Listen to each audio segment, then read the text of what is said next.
Okay, welcome everybody to the Elizabeth Wilson School Support Center. Woo!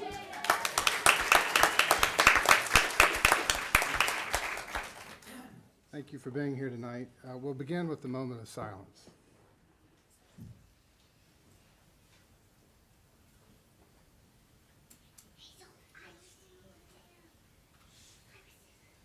Now, if the members will stand to say the Pledge of Allegiance. I pledge allegiance to the flag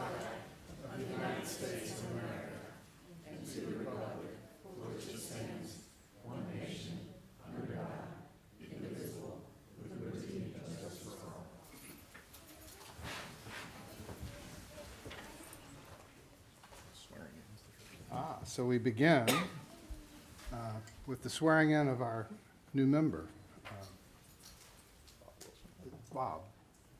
Mr. Chairman, members of the board, ladies and gentlemen, we're here for a wonderful occasion, and that is to swear in a new school board member. In this particular instance, the election was held on November the 5th, and Ms. Jana Johnson Davis was duly elected to the remainder of the term of former board member Annie Keola. That term will run for 2 years as of this January. Interim member Mr. Mark Wisniewski, under the terms of his selection and swearing in, his term automatically ends upon her swearing in tonight. Her term begins at that time. She does not have to be sworn again in January. This is for the remainder of that term. However, in January, we will be back here to swear in Ms. White and Mr. Dearborn at that time for their terms. And Mr. Herndon. Mr. Herndon, where is he? Yes. He's back here because I talked to him.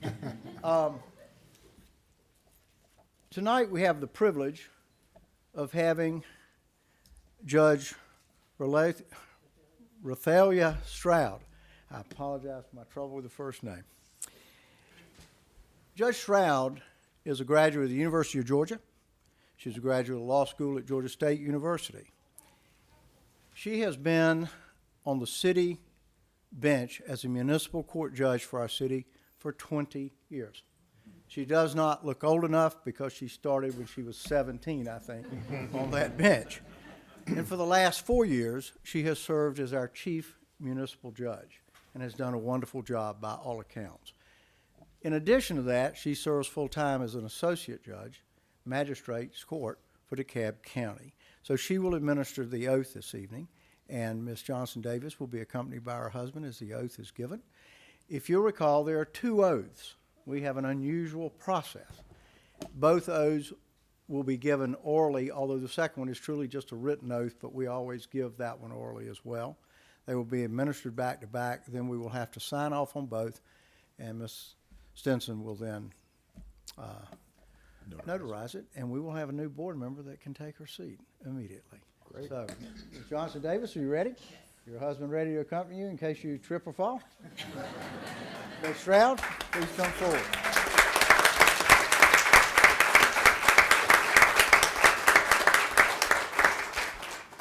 Thank you for that nice introduction, and I stand here 20 years. I'll be showing this with Mary Wilson as well, so thank you as well. And I'm honored to do this in the Elizabeth Wilson Support School Center. Yes.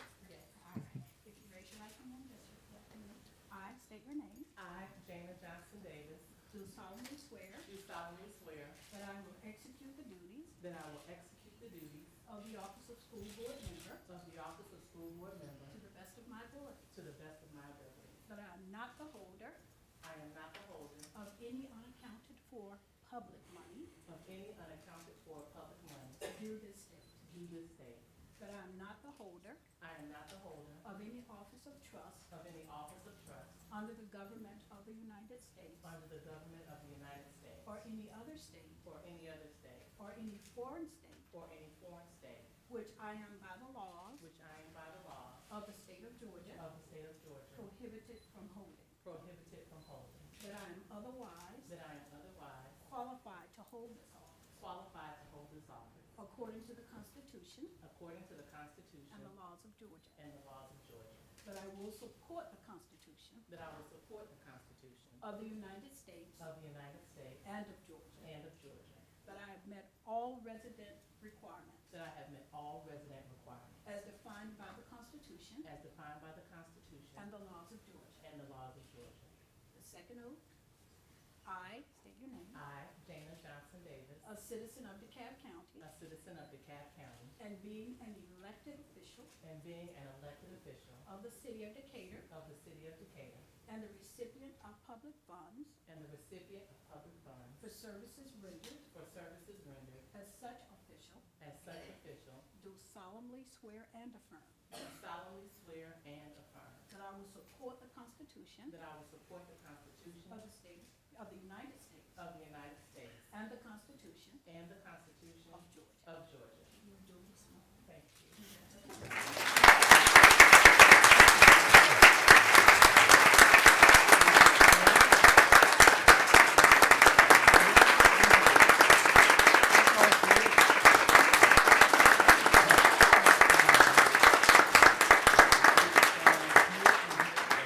Both, today being the 12th.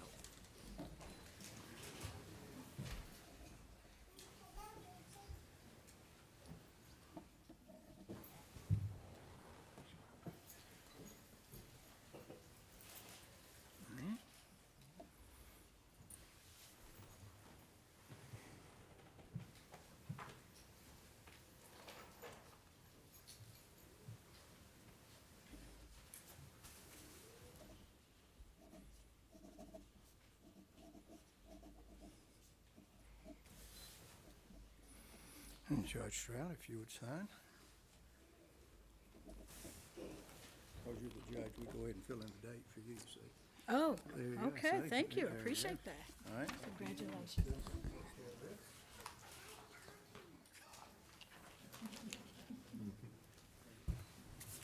Come on up.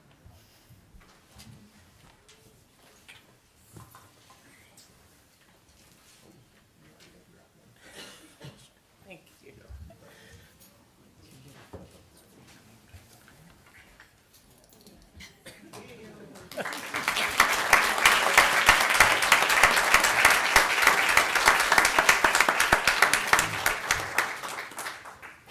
Chairman, member of the board, your newest member is now duly elected and properly sworn and certified to make decisions for our community. Thank you, Mr. Wilson. Thank Thank you, Judge Stroud. Thank you. Would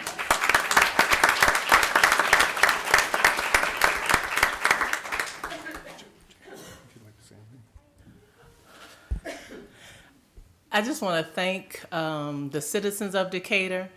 Even though I was unopposed, I take that as their appreciation of me and what I bring to the school board. And so I just want to thank you for your confidence. I thank Mayor Wilson for allowing me to stand on her shoulders. Thank you to Maoli and my mother-in-law for their unwavering support. I want to give a shout out to my Renfro family. It's really an honor to be here, and I look forward to doing the work. Thank you.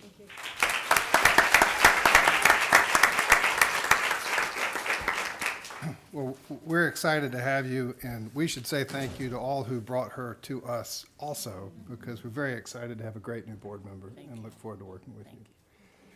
I also wanted to take a minute to thank Mark Wisniewski, who stood in for us, very graciously agreed to give us his time and his services when Annie resigned earlier this year, and agreed to hold that place until Jana could take it.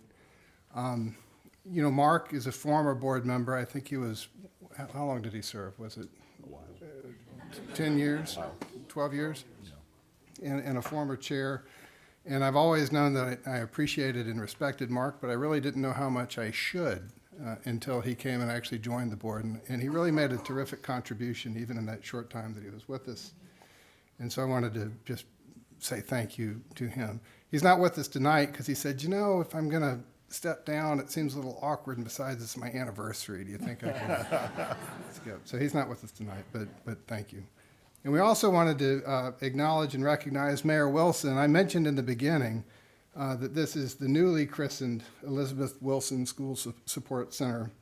And we had a ceremony before the meeting to honor Mayor Wilson, and she's with us. And you might just stand and be recognized.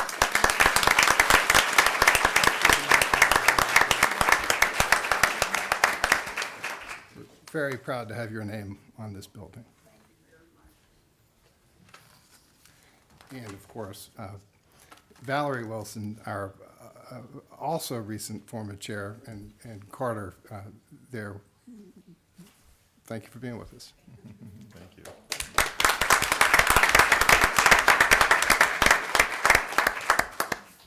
Okay. That brings us to the agenda. Do we have any revisions to the I have a agenda? couple revisions. One, I'd recommend we just go ahead and pull the minutes. I found a couple errors, and we'll get those fixed and bring them back next month, if that's okay with everybody. And then the other would be, we actually don't have any topics for an exec session, if we want to remove that unless somebody else has a topic. Oh, please. So we have 3 minutes. Are we only going to pull the October 1? We can pull all of them, actually. Okay. All right. I'd like to ask that we move consent item 4, the development report, to information reports. I, Oh, sorry, I'm we're not not supposed to at second agenda that. yet, we're at minutes. We're at agenda. Well, we're at agenda. Okay, that's fine. Yeah, that's Okay. fine. Everybody good? Yes. All right, good. So we'll do that. That brings us to the highlight of the evening, the Teacher of the Year. All right. Courtney?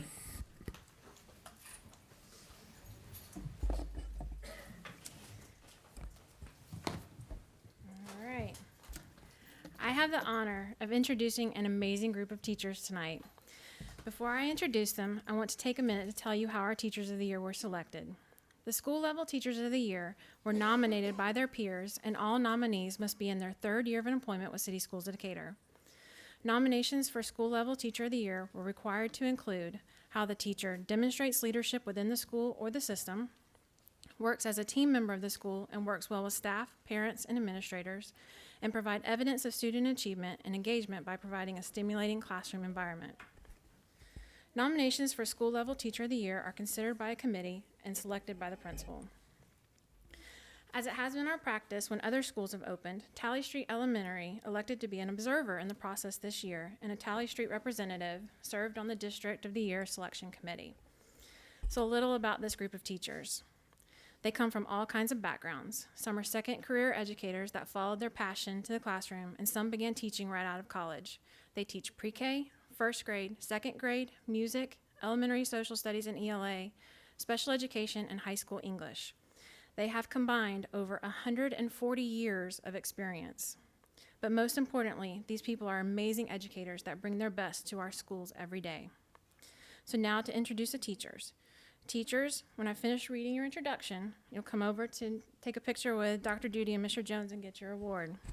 And after your picture, you can return back to these seats and wait for the announcement of the District Teacher of the Year. So, let's get started. Maybe, maybe not. Yes. Yes. Oh, go back. There we go. Angela Gabriel, pre-K teacher at College Heights. Angela has been teaching pre-K in City Schools of Decatur for her entire 27-year career. She actually started one of the first Department of Early Care and Learning pre-K classes in our system. One of Angela's colleagues said, "Angela is an important part of the fabric at College Heights, and her skill set and voice are important to the growth and development of children and staff at our school. She consistently provides a nurturing, structured, and engaging classroom environment for her students. Her instruction is responsive, flexible, and meets her students where they are and works to support and move them forward, allowing children to feel successful, loved, and willing to learn." Angela says that she loves teaching for 2 reasons: the challenge of teaching individual students and the continuous learning that the profession allows teachers to engage in. She says one of the best qualities of our profession is our ability to engage in ongoing learning. We are able to do this at grade, school, district, and state levels. Meeting with my grade level colleagues allows me to discuss in-the-moment challenges, have feedback from those who are teaching the same scope and sequences, as well as have access to new ideas that directly relate to my daily teaching. I am proud to say that I do not teach the same way I did when I started teaching 27 years ago, or even 2 years ago. I am always learning, and I am continually encouraged to be as much of a student as I am a teacher. Besides teaching, Angela's other passions include being a co-owner of Charis Books and More and traveling. She loves the adventure of traveling to new a new place to learn the culture, meet people, and have new experiences that could not happen anywhere else. Angela is respected and admired by her peers at College Heights, and they said, Angela is a CSD teacher to the core. And for over 27 years, Angela has dedicated her career to the mission of CSD. She is an inspiration to her students, providing experiences for them to inquire, think, make meaning of the world. She provides warmth, love, and safety in her classroom, and I imagine Angela has definitely been the one for many CSD children. Congratulations, Angela.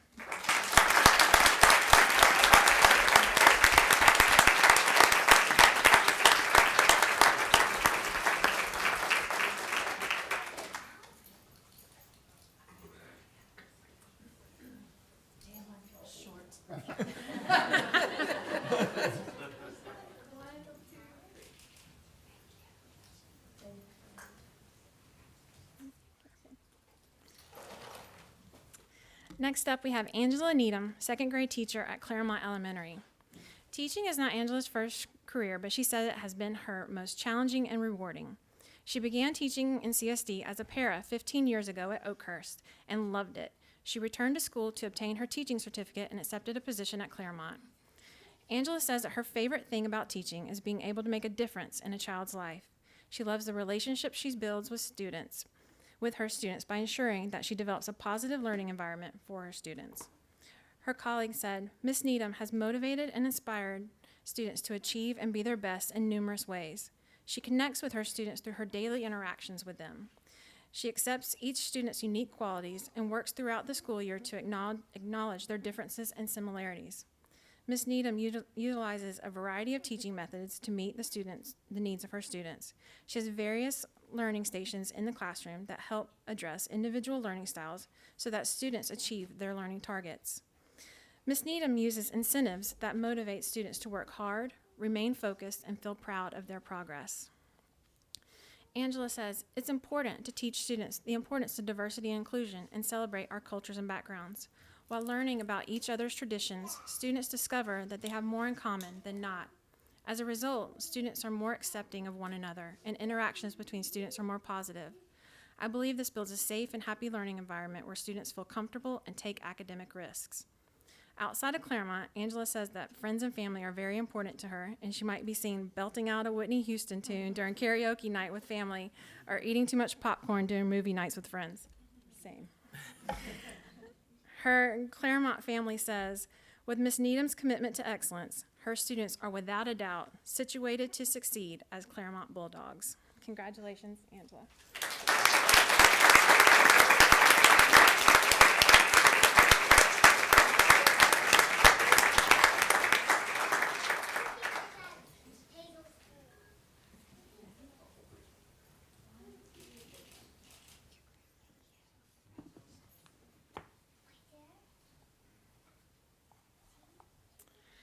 Catherine Van Duzer, first grade teacher at Glenwood Elementary. Catherine is in her 9th year of teaching and 4th with City Schools of Decatur. Catherine says, my favorite thing about teaching is the relationships it allows me to develop. In teaching, you build strong relationships with your students, their parents, your grade level team, and the staff at your school. Building relationships with students takes time and effort, but once you have a strong relationship with them, you are able to teach not only academics, but also social and emotional lessons.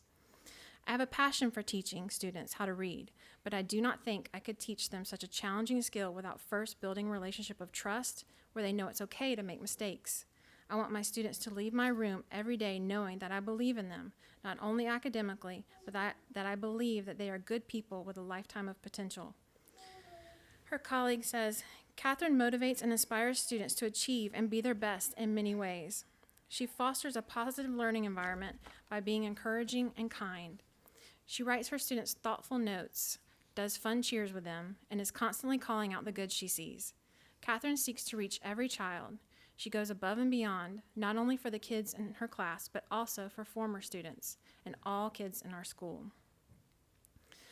Our teachers in our schools do tremendous things for our students, but I don't think they know or realize that sometimes they are the one for other staff members as well. One Glenwood teacher said, we have so many amazing teachers in this building, but I believe with all my heart that Catherine has earned this award this year. Catherine is literally who I want to become as a teacher. Kind, loving, hardworking, organized, intentional, compassionate, consistent, thoughtful, and the list just goes on. She is one of my greatest encouragers. When I first became a teacher, I was honestly really doubting if I made the right decision because I struggle with confidence. But having Catherine champion me on every single day gave me hope. She talks with me about the struggles that are part of education, but reminds me how worth it is. She is continuously teaching me the importance of home work-life balance to try to encourage me to take care of myself. She is honest and empathetic, and not only is the kind of teacher I want to be like, but the kind of person I want to be like. She gives all she has to her students, teammates, and colleagues, and it is a true honor to work with her. Outside of work, Catherine and her husband have a 2-year-old daughter at the Fraser Center at the high school, and they spend most of their weekends chasing her around and trying to soak in the moments with her. So congratulations, Catherine.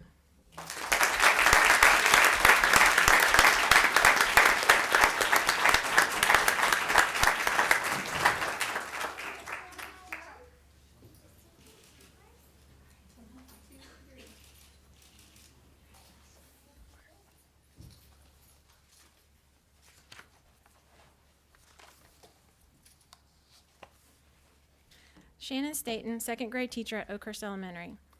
Shannon has taught 2-year-olds, 4-year-olds, kindergarten, first grade, second grade, third grade, fifth grade, and a smattering of adults along the way. She came to Oakhurst after her own children finished being students there. She said, "Year after year, I was impressed with teachers who were able to instruct my children in innovative ways, and I wanted to be a part of that group of teachers doing new and exciting things in education."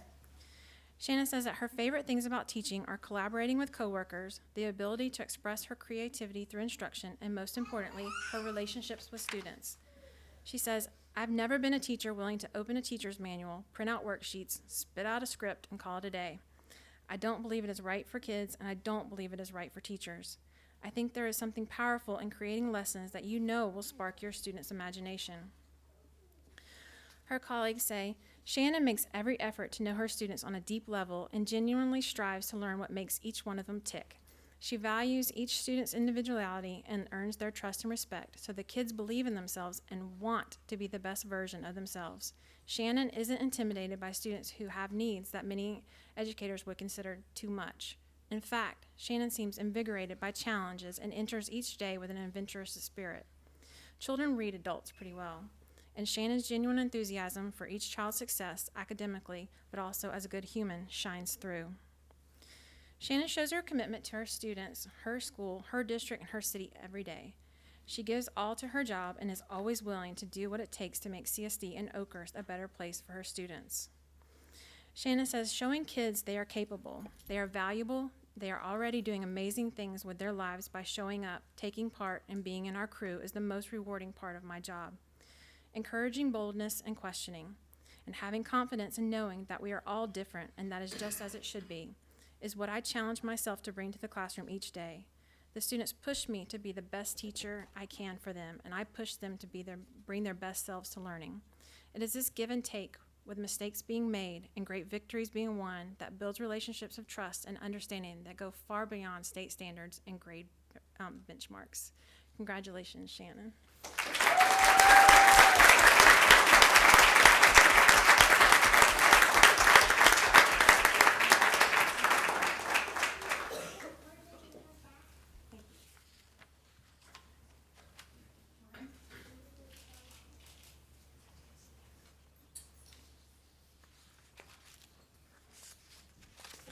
Kristen Gwaltney, music teacher at Westchester Elementary. Kristen is in her 29th year of teaching music, and she says that she loves to teach music and cannot imagine teaching anything else. Her Westchester friends say Miss Gwaltney's deep knowledge and passion for music is contagious to all she comes in contact with. She consistently finds new ways to engage students to not only sing and perform, but also to persevere and be risk takers. She teaches from the heart and treats all of us with love. Kristen's passion for music and the students at Westchester is obvious the minute you step into her class or attend a community circle. She says, "I'm inspired by the enthusiasm and creativity of the children I teach. I love hearing their ideas, seeing their joy in almost everything, and watching them grow. I know this is crazy, but I love supervising students during lunch." I love cutting their apples into slices for them and asking if they want carrots and remembering who likes ketchup and who likes ranch dressing on everything. I enjoy carpool. I like checking in with students who are having trouble behaving and need someone to congratulate them if they are meeting their daily goals or help them figure out a better plan for tomorrow when today didn't go so well. I love getting to know them. Her colleague said, Kristen inspires students by meeting them where they are musically and by helping them discover their own musical abilities. She makes kids and adults feel safe in their own skin, so they will take risks and work with others to create music and harmony. Each day, a child can play a new part in her orchestra. Kristen says, I think one of the things that appeal to me most about teaching is the way we, as educators, try to do better each day. Everywhere else in the world, things can be difficult or go in the wrong way. But in school, we try to create an environment where love, tolerance, compassion, empathy, and second chances are where we start every day. We believe in finding ways to reach everyone and trying new things all the time. We believe in academic rigor and high standards, but we also believe in solving problems when there are people who don't reach the standards we have set. We believe in equity, and we believe in having difficult conversations and revelations that will help us to be change makers in the educational system that has a past of wrongdoing toward people of color. It is not an overstatement to say that being a teacher can change the world for the better. When Kristen is not at Westchester, she loves being outside, looking at the sky, keeping track of the phases of the moon, listening incessantly to public radio, reading the newspaper, fretting about the world, then walking and reading novels and memoirs, singing and playing the guitar, spending time with friends and family, and her toy poodle, Teddy. Congratulations, Kristen.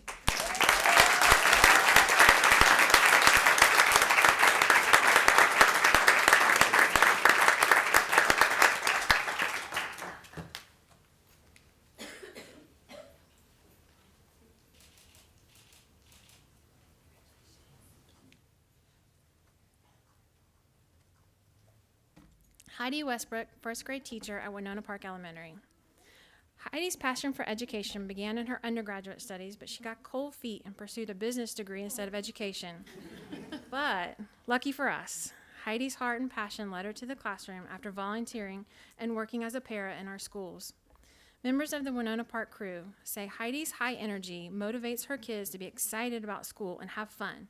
She pushes all of her students to their maximum potential. She meets all her kids where they are and differentiates instruction so that each child can be and feel successful. She treats all of her kids as one of her own. She praises them when they are doing well, and she redirects them in a loving way as needed. She helps them develop academically, encourages them to grow socially, and teaches them to always be kind. Heidi says, if I, the teacher, take the time to plan my lessons in a purposeful, thoughtful manner to elevate the level of instruction and learning, then, in turn, I can see firsthand the foundation I am building in the young minds of my students. I am humbled to be on the front lines of teaching my students each day. No day is ever the same, and I relish what I can teach them, and in turn, what they continue to teach me. One of the key pillars of our district improvement plan is advancing racial equity, and Heidi is excited about being a part of that work. She says, this school year, I am taking my learning further by being a member of our school equity team at Winona Park. I have been excited to dive deeper into this learning so that I can help to facilitate and bring my new knowledge to our monthly small group Courageous Conversations professional learning community. It is an exciting time to be part of this essential journey as racial equity is being shaped and molded throughout our school district. Heidi's colleague summed up what it's like having Heidi as a coworker at Winona Park in 2 sentences. She said, Heidi is simply a light at Winona Park. Always there, always giving 1,000%, always reflecting, trying to help teachers and staff, and willing to go the extra mile no matter what. Heidi says, someone once told me, if you love what you do for a living, you will never have to work a day in your life. That statement resonates with me as I am eager to go to work each day, never taking for granted how much I respect and appreciate the administration at Winona Park, my first grade team and colleagues, as well as my 21 first graders. Congratulations, Heidi.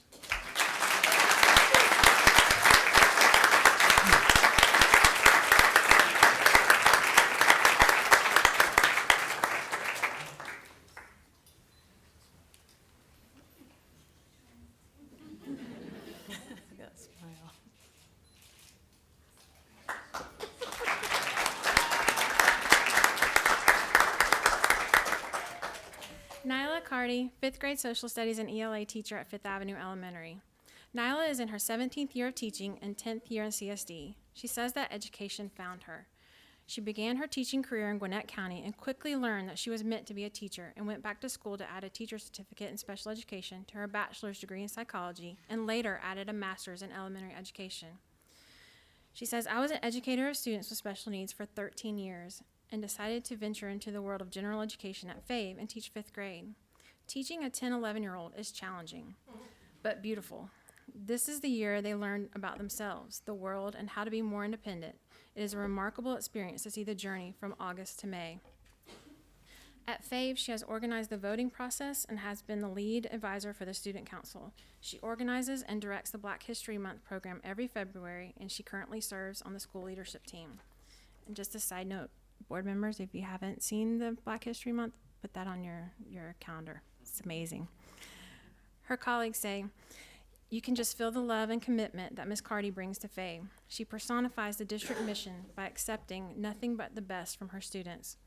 She can be found before, during, and after school, weekends too, preparing everything she needs to deliver top-notch instruction to her students. All anyone has to do is see how Ms. Carty's students interact with her and each other. It is so apparent that she has instilled in her students what it takes to achieve their best. Her students will make the world a better place because their teacher, already does. Nyla is clearly making an impact in the lives of her students. She received an email from a parent recently that read, when I asked Zane about his teachers this year, he said, they're fine, but nothing like Miss Carty. She was like winning the lottery. I cannot tell you how much he needed you last year. You may already have known. Thank you. He's more compassionate and responsible because of you. Nyla says hearing from parents and students and knowing that she has made a small impact in their lives is her favorite thing about teaching. Outside of teaching, she is the mother of a junior at Decatur High School. Additionally, she is part of an organization that cultivates leadership in youth and families through practical experiences and cultural education, and she has traveled with this group to Ghana and Ethiopia. She also loves tennis and tries to emulate Serena Williams on the tennis court. She also enjoys visiting her happy place, the beach, and going home to Jamaica to visit her parents. She says, I found that teaching and learning have appeared in all aspects of my life, and I can attribute this to being in City Schools of Decatur. Congratulations, Nyla.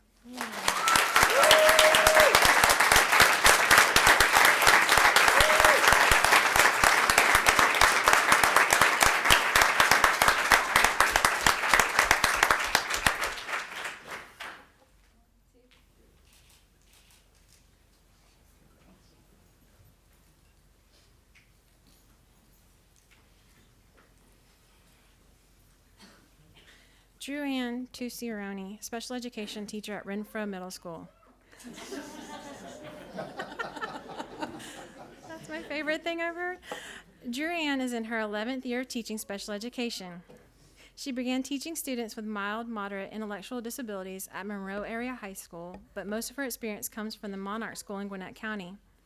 She taught functional life skills to students with special needs ages 18 to 21 before they aged out of the public school system at age 22. She says, I'm at Renfro because I want to be able to send my students to Decatur High School with a solid skill set in functional academics and community engagement. As a teacher who instructs students with mild, moderate intellectual disabilities, I find it important to incorporate life skills into our academic lessons. I believe that the more practical I can make the lesson, the more beneficial it is for my students. Drew Ann's colleagues say she takes #OurKids to a whole new level. I really enjoy speaking with Drew Ann and her students. It has been incredible to watch her students transform from last year to this year with the way they communicate with me and with her. I have watched one student go from never saying anything to me to engaging me when I ask him about his family. Her students are an integral part of the Renfro family, and I believe that is because of Drew Ann's dedication to their success. At Renfro, Drew Ann is known as the Cookie Lady. She says in 2016, I received a DEF grant to help jumpstart a classroom business called Cookie Grams. Every Friday, my students bake, package, and deliver 2 cookies and a note to various people at Renfro. We sell our cookies to staff who can purchase for other staff, students, or themselves. My students earn a paycheck and then travel with me once a month to local stores to purchase snack items to make within my classroom. We also visit local restaurants once a month to purchase lunch while practicing appropriate dining etiquette. I have been able to sustain this business for 3 years by the support of the entire Renfro staff. This business is more than just cookies. It's about kindness. It's about the kindness that I see as my students travel throughout the entire building while delivering cookies. This year, during cookie delivery, my students are partnered with some of our young ladies of excellence, and they are just that, excellent. My students are making friendships one cookie at a time. She says, being able to teach life skills to my students is what defines my passion as a teacher. I strive to make my students productive members of their families and communities. As a teacher, I believe the best gift I can give my students is their independence. Congratulations, Drew Ann.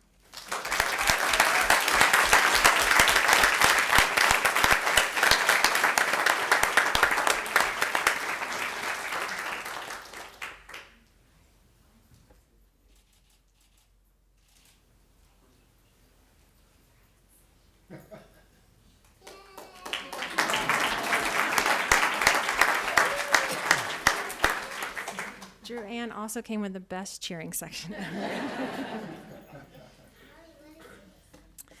Ioka Shakir, English teacher, grades 9 and 12, Decatur High School. Ioka moved to Decatur from St. Paul, Minnesota to attend Agnes Scott College. She traveled across the tracks to Decatur High School and quickly found a home for her heart. She has been teaching at Decatur High School for 20 years. Ioka says, the students that I'm able to teach is what I love most about teaching. My job is never boring due to the variety of kids that I come in contact with every day. They are full of personality and humor, and they always keep me on my toes. During the past 20 years, my kids have taught me about sports, bird watching, cosplay, rock climbing, new lingo, popular dances, and so much more. They fill my heart with joy and make me want to give them the best experience that I possibly can every day in class. Her colleagues say Ioka's name comes up every time when we ask our students to name a teacher that they feel supports them at Decatur High School. She connects with them and every student in a very personal way. She is the definition of a caring adult in the building. Her room is full of students after school, and not because they need to be there, but because they want to be. Ioka is a leader in our work of advancing racial equity. She says, I have had the good fortune to be a member of both the district equity team and the DHS equity team. This work has empowered me to be more thoughtful and deliberate about the way I construct my lessons and the content that I teach to my students. It has also made me more mindful of the implicit biases that I have and the need to recognize them and not allow them to be a blind spot that negatively impacts my interactions with students, which in turn would negatively impact their performance in my classroom. Thus far, the DHS faculty has worked on ways in which to strengthen classroom culture and examine our personal implicit racial bias. And in the future, we plan to work with the student group, Students Organizing Against Racism, or SOAR, to allow student voices to be heard and to learn from the population we are serving. While the evidence of student impact that I have now is only anecdotal, it has been fulfilling to hear my English department peers mention how affirming it is to students to read pieces of literature from a variety of writers, many who look like them. Students are feeling more seen, valued in their classrooms, and the message is being sent that the traditional canon is no longer the norm.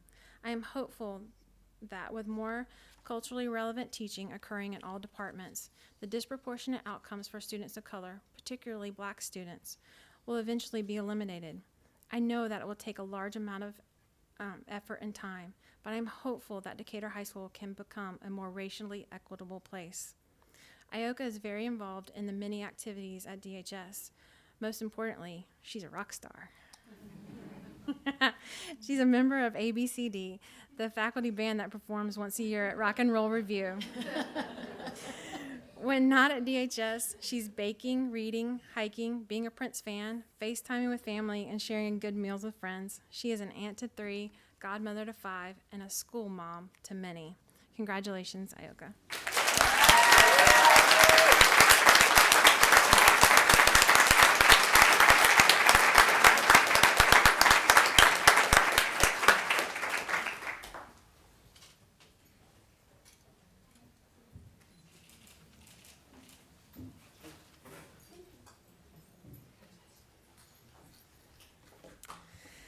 Let's give all of our teachers another round.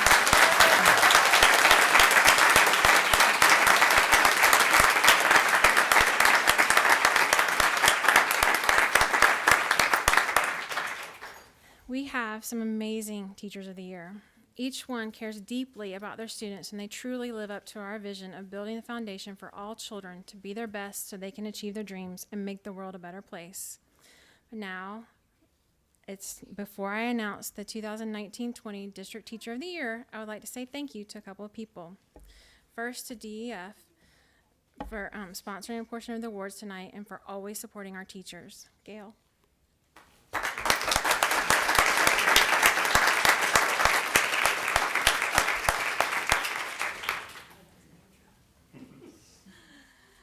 Good evening. It is my pleasure to join you tonight as Executive Director of the Decatur Education Foundation. I want to say congratulations to Jana. We look forward to working with you as a new school board member. And I want to say to everyone who's here tonight, I know you, like me, probably had a long work day, a lot of things on your mind, but I hope when you got here tonight, you let the words that Courtney shared wash over you, because I don't know about you, but on a cold, short day, in the winter, we could all use a little inspiration, and if you let those words sink in, you have all the inspiration you need to sort of soldier on and keep going and keep doing the good in the world, because these amazing teachers do just that every day. So it is my pleasure to be up here for the 10th year to just honor some extraordinary teachers. I'm lucky enough that some of my kids had some of these great teachers over the many years that they were in City Schools of Decatur, so I have a personal knowledge of how amazing they are, and many of you I've worked with, or you've written amazing grants to DEF. I really represent tonight the community of Decatur that brings just their best warm wishes and love. We hear in ways maybe you don't always from our community of how much you all make a difference in their journeys with their kids. They come to us with all manner of issues and questions, and through that all, and when we honor teachers in the spring, the love for y'all just comes shining through all the time. So I hope you get that daily from your kids and from your parents, and I hope you feel it tonight from the greater community. I get to raise money all year long, and sometimes I get to give token honorariums to some people who work their butts off for our kids. And so tonight it is my pleasure on behalf of the community of Decatur to thank you for your endless good work, for bringing warmth to our kids, and the love that you share with them daily, even on the hard days, and especially on the hard days.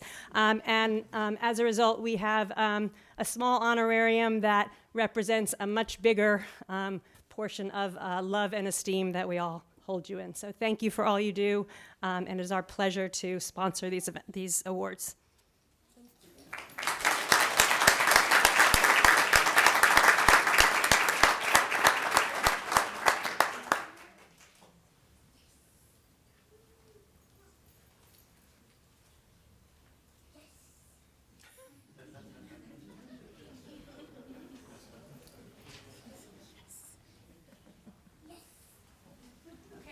Okay, now's the time. So thank you, DEF. I would like to thank the District Teacher of the Year Selection Committee. They had a hard job and they took it very seriously. But now, as you've heard from their own words and the words of their nomination from their colleagues, our Teachers of the Year are an outstanding and dedicated group of educators. But now it is time to announce the District Teacher of the Year. As the CSD Teacher of the Year, our representative will go on to compete in the State Teacher of the Year selection process. The teacher selected will also receive $1,000 toward a professional learning of their choice. So, have everybody look at these blue screens to find out who our 2019-2020 District Teacher of the Year is. Congratulations.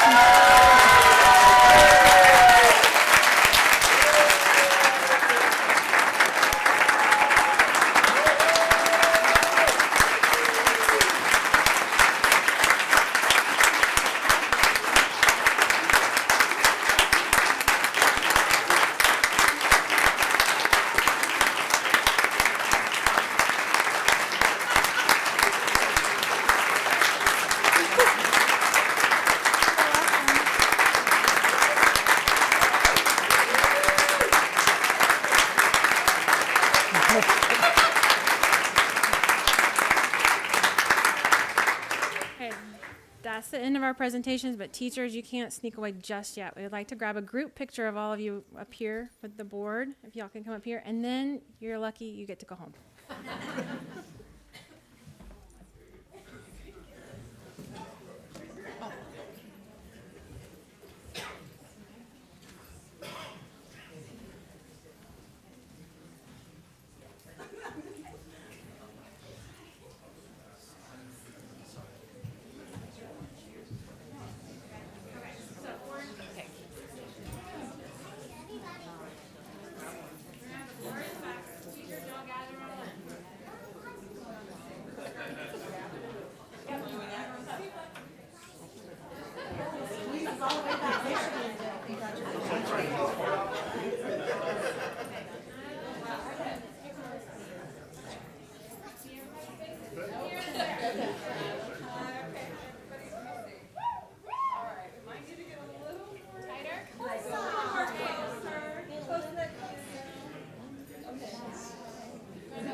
All right, 1, 2, 3, congratulations. Awesome, thank you guys. All right, I'm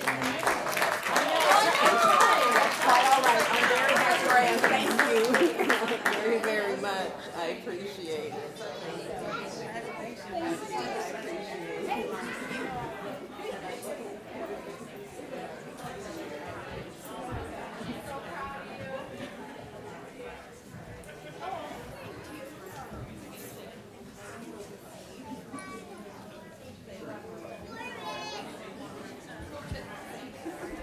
So we're going to take a couple-minute recess while everybody resorts themselves.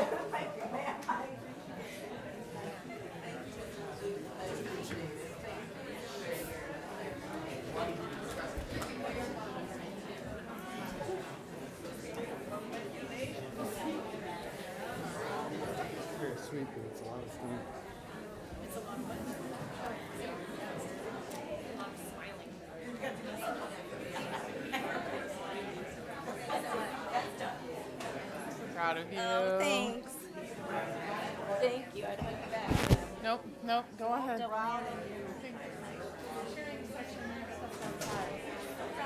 You're so sweet. Congratulations.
see what we got coming up here.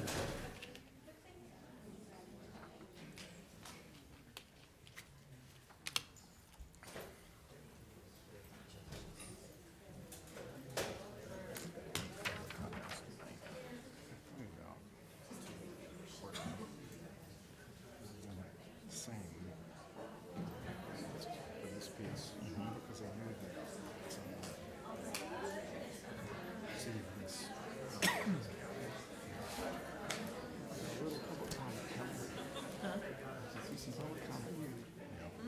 When asked, give recognition is good. Ridiculous. I mean, I don't understand that.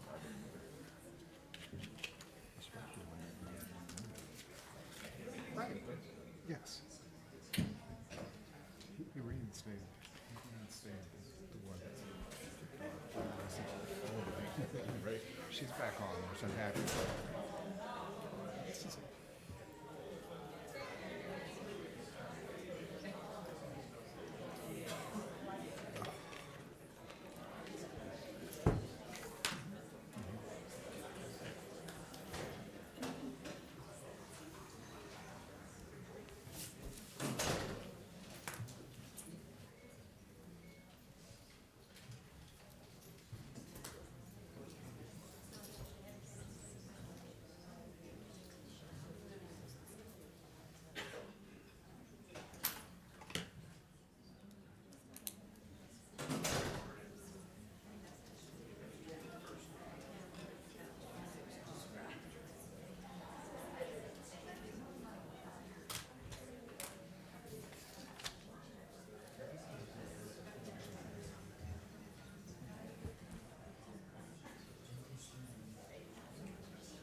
It didn't work.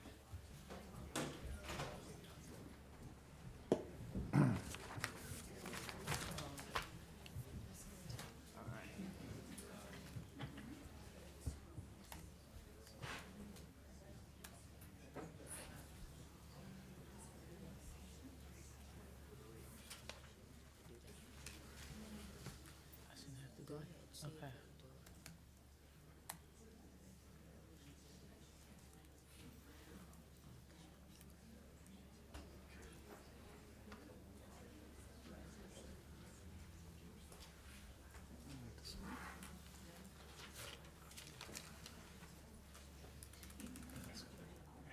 Yeah, I did. I thought I had put it on caps lock.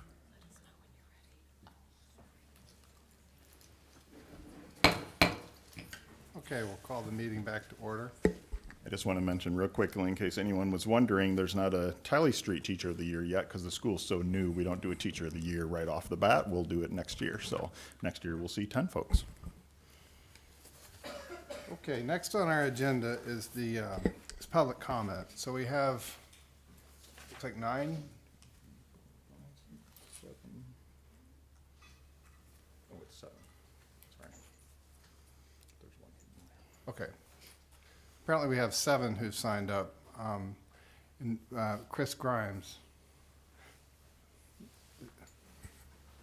And if you'd please, we've asked, you've already written it down, but if you could just let people know, your connection to the school so that we all know where Sure. you're coming from. Yeah, I'm Chris Grimes. I've been a resident for 34 years, and I've had both my sons went through the entire system, kindergarten through high school. I'm here to comment on the GSU S4 exemption study. The study, and that's the study in which, that's the exemption, that S4 exemption is for people 65 and older to get a complete school tax exemption for residents of the city. The study, my sense of the study's conclusion was that the exemption, the S4 exemption, did not affect migration of 65-year-olds in and out of Decatur, and it didn't have an effect on the enrollment at the school. And that study was done using a model, a regression model, and they concluded, the reason they concluded that was they said that their model said that before the exemption, there were like 22% of the people, of the residences, the people who sold their homes who were 65 and older was about 22% of the total sales, and then it went up to 27%. Actually, and based on that, the fact that the number of people selling their homes at that age went up, it implied to them that the exemption wasn't working. But I went into the tax data for the city of Decatur and analyzed every single record in that database, which about 10,000 records. And by doing some analysis on it, I could see that actually only 9% of the 65-plus residences who sold their home, of the total population that sold their home in 2018 and 19, only 9% of that was the 65-year-old, the people who had an exemption. So I think that makes, it kind of throws makes it questionable, the results of that study. And what I think I can show, I won't go into the details tonight, but I handed out this summary, and there are data in the back of the summary that shows that the exemption actually does appear to have stabilized the sale of homes for people who took exemptions. And if you look at your own data, in 2017, there actually was the rate of increase of enrollment actually started trailing off, and your own data shows that it actually flattens out in the future. And then the other point I wanted to make was that I think the millage rate that was used at the time the exemption occurred probably was not correct. It really should have been the 20.5 that we had in 2014 rather than the 18.66. It's a little technical, and I don't have time to get into the details, but if you look at this, plus the email I sent to the board, and I'd be happy to talk a lot further with you about the details. I've spent a lot of time analyzing the data, and I really think if you look at the report, it doesn't really. The report is based on a model, and it doesn't really agree with the actual tax data that we have. There's a wealth of information in that tax data. You can get the total number of homes in the city, the sales of the city, the sales of exempt homes, the number of exemptions. There's just a huge amount of data that I think is not consistent with the report. I think actually it can be demonstrated that the exemption has stabilized the 65 plus, and it also, something happened in 2017 in which you can see the enrollment actually trails off, and which is obviously the time in which the exemption occurred, but the number of homes the new homes coming into the city is not tailored off. I mean, we're still getting new homes, yet in 2017, the number of enrollment started trailing off. So I can't correlate it. I haven't done some kind of a sophisticated model, but there clearly is, it had some effect, and I think a very positive effect, which promotes age diversity. I think it's worked, Thank you. Thank you. I should explain, I didn't do it earlier, but our public comment periods are sometimes unsatisfying to those who make the comments, because their general procedure or rule is that we don't respond directly. And so it's frustrating because you might be looking for a conversation, but generally we try to process and then talk to you after the meeting. But thank you for your comments. Our next is Nicole Lupo.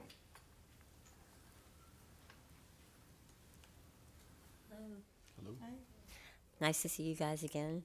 I'm here on behalf of Decatur Farm to School to give a brief update about the fall activities so far.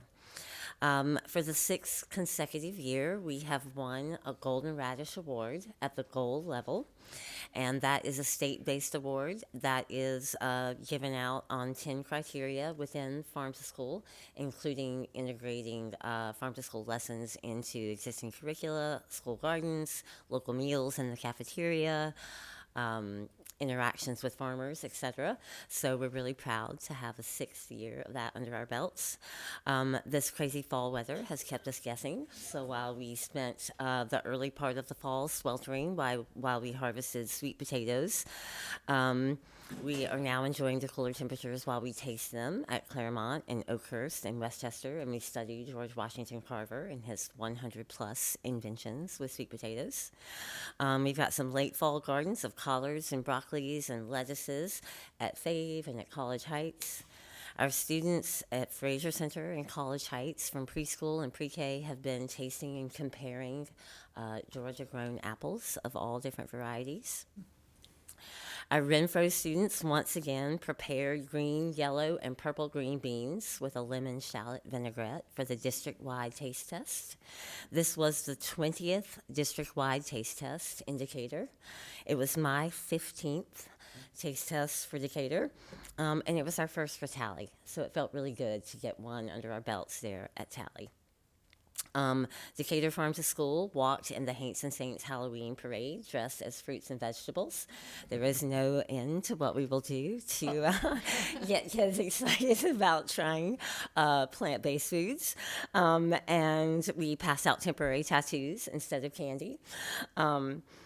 We are, for the first year, we are piloting a grant-funded year of garden coaching with a horticulturalist. So the Decatur Farm to School Committee has granted $3,000 to bring in a horticulturalist to advise on 6 schools in City Schools of Decatur. Because we know when we have beautiful, thriving gardens, teachers are more excited to use them, and students are really amped up to learn out there.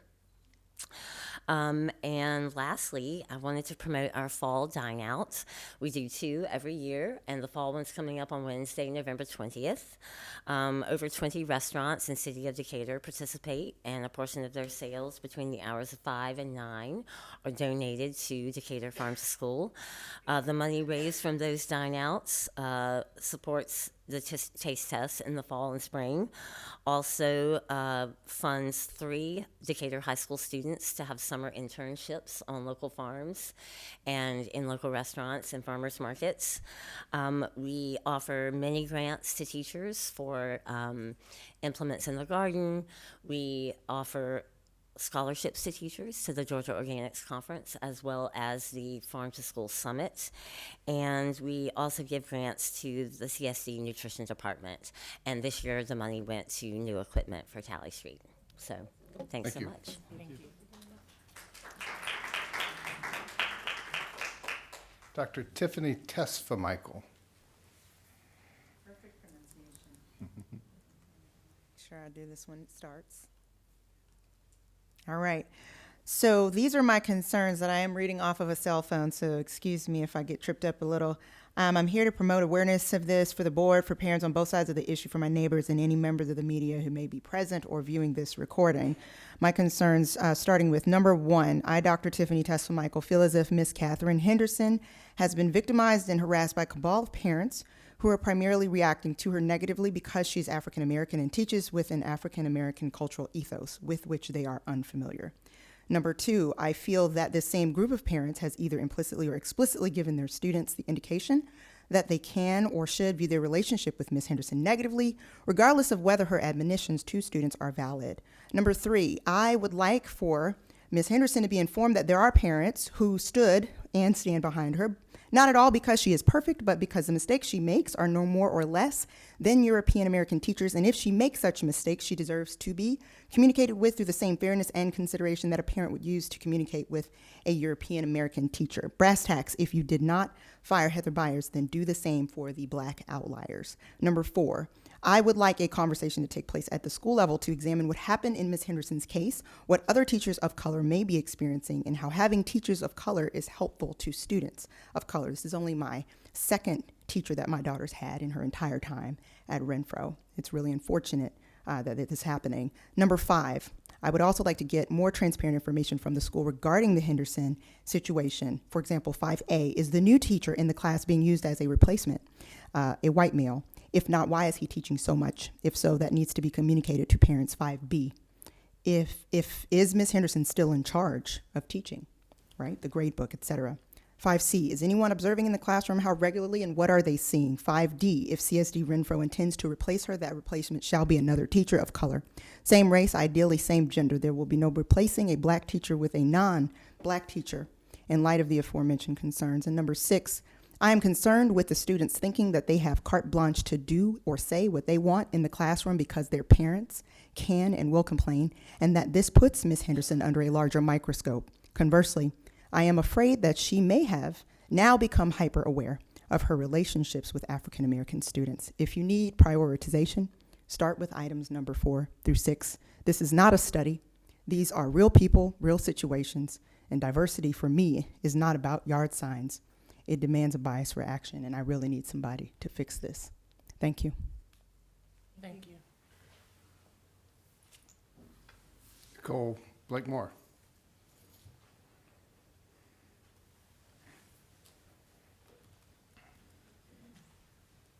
Good evening. I'm Nicole Blakemore, an 8th grade science teacher, the science department chair at Renfro Middle School, and a Decatur resident. Liz and I are both here to present a problem facing teachers, administrators, and office staff at Renfro Middle School, to explain the costs and to express hope for a solution moving forward. There is a shortage of substitute teachers in our district. Given the large student population at Renfro, and perhaps even like the general population's attitude towards middle school students, the shortage is pronounced at our school. RMS teachers were told in September of the 2018-2019 school year that teachers would be covering for other teachers during planning. It was posed as a temporary solution to a problem, but is now a weekly expectation. Every morning, an assistant principal sends out an email that reports which teachers are absent, who doesn't have substitute coverage, and which periods will need to be covered by another teacher during their planning period. There is a schedule of who is on call to cover, and everyone is assigned one planning period a week to be on call. An effort is made to not overlap with the other designated meetings that teachers already have during planning periods, like grade level, content, team, IEPs, MTSS, 504, and parent conferences. However, meeting the expectation of substitute coverage either results in missing one of these important meetings or missing the only open planning period that we are given during the day to plan, grade, update, manage back, and contact parents. Teacher concern about the shortage of substitute teachers has been discussed since the 2017-2018 school year in RMS SLT meetings, but was also echoed after teachers began performing substitute coverage. It's been brought up numerous times by the Teacher Advisory Board representatives. I want to make it clear that we believe that Renfro teachers and administration would have solved this problem if a solution was possible at the school level. But we believe that it is beyond the school level. Thank you. Thank you. Ms. Williams. Hello, I'm Liz Williams. I'm an 8th grade Individuals and Societies teacher and department chair at Renfro. I've lived in Decatur for 25 years, and my children were educated in city schools of Decatur. The cost of putting a Band-Aid at teacher expense, and yes, we supply the Band-Aids in our classrooms, on this gaping wound has been steep. Middle school teachers have a higher absence rate than teachers at other levels, and it has not improved but gotten worse, compounding the problem. Administrators and front office staff are devoting hours to coordinating classroom coverage and often stepping in themselves to teach a class, which means time away from their support functions. And while teacher absenteeism is higher in some cases because of the added stress, in others, teachers are loath to stay home when sick or to care for a sick child because they do not want to burden their coworkers. How often does someone have to provide class coverage? Last week, 23 people stepped in to cover classes. The prior week, it was 54, over 1/3 of the teachers.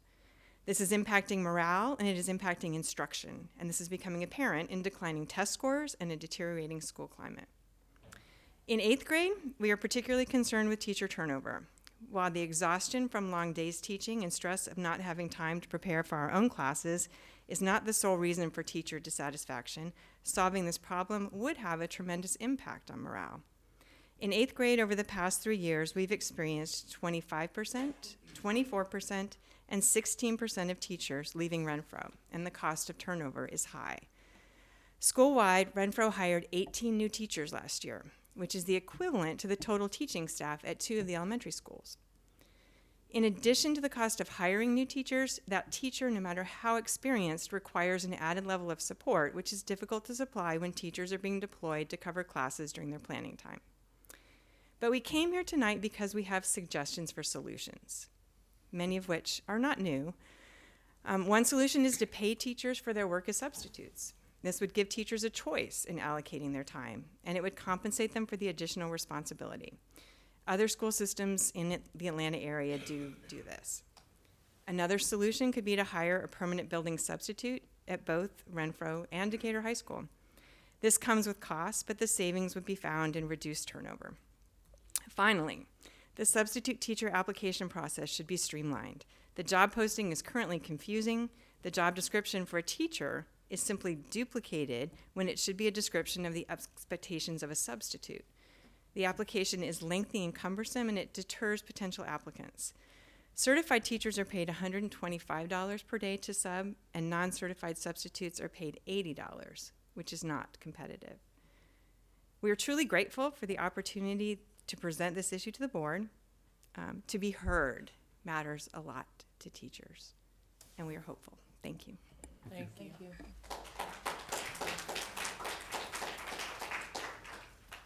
Next, we have Elizabeth Shackelford.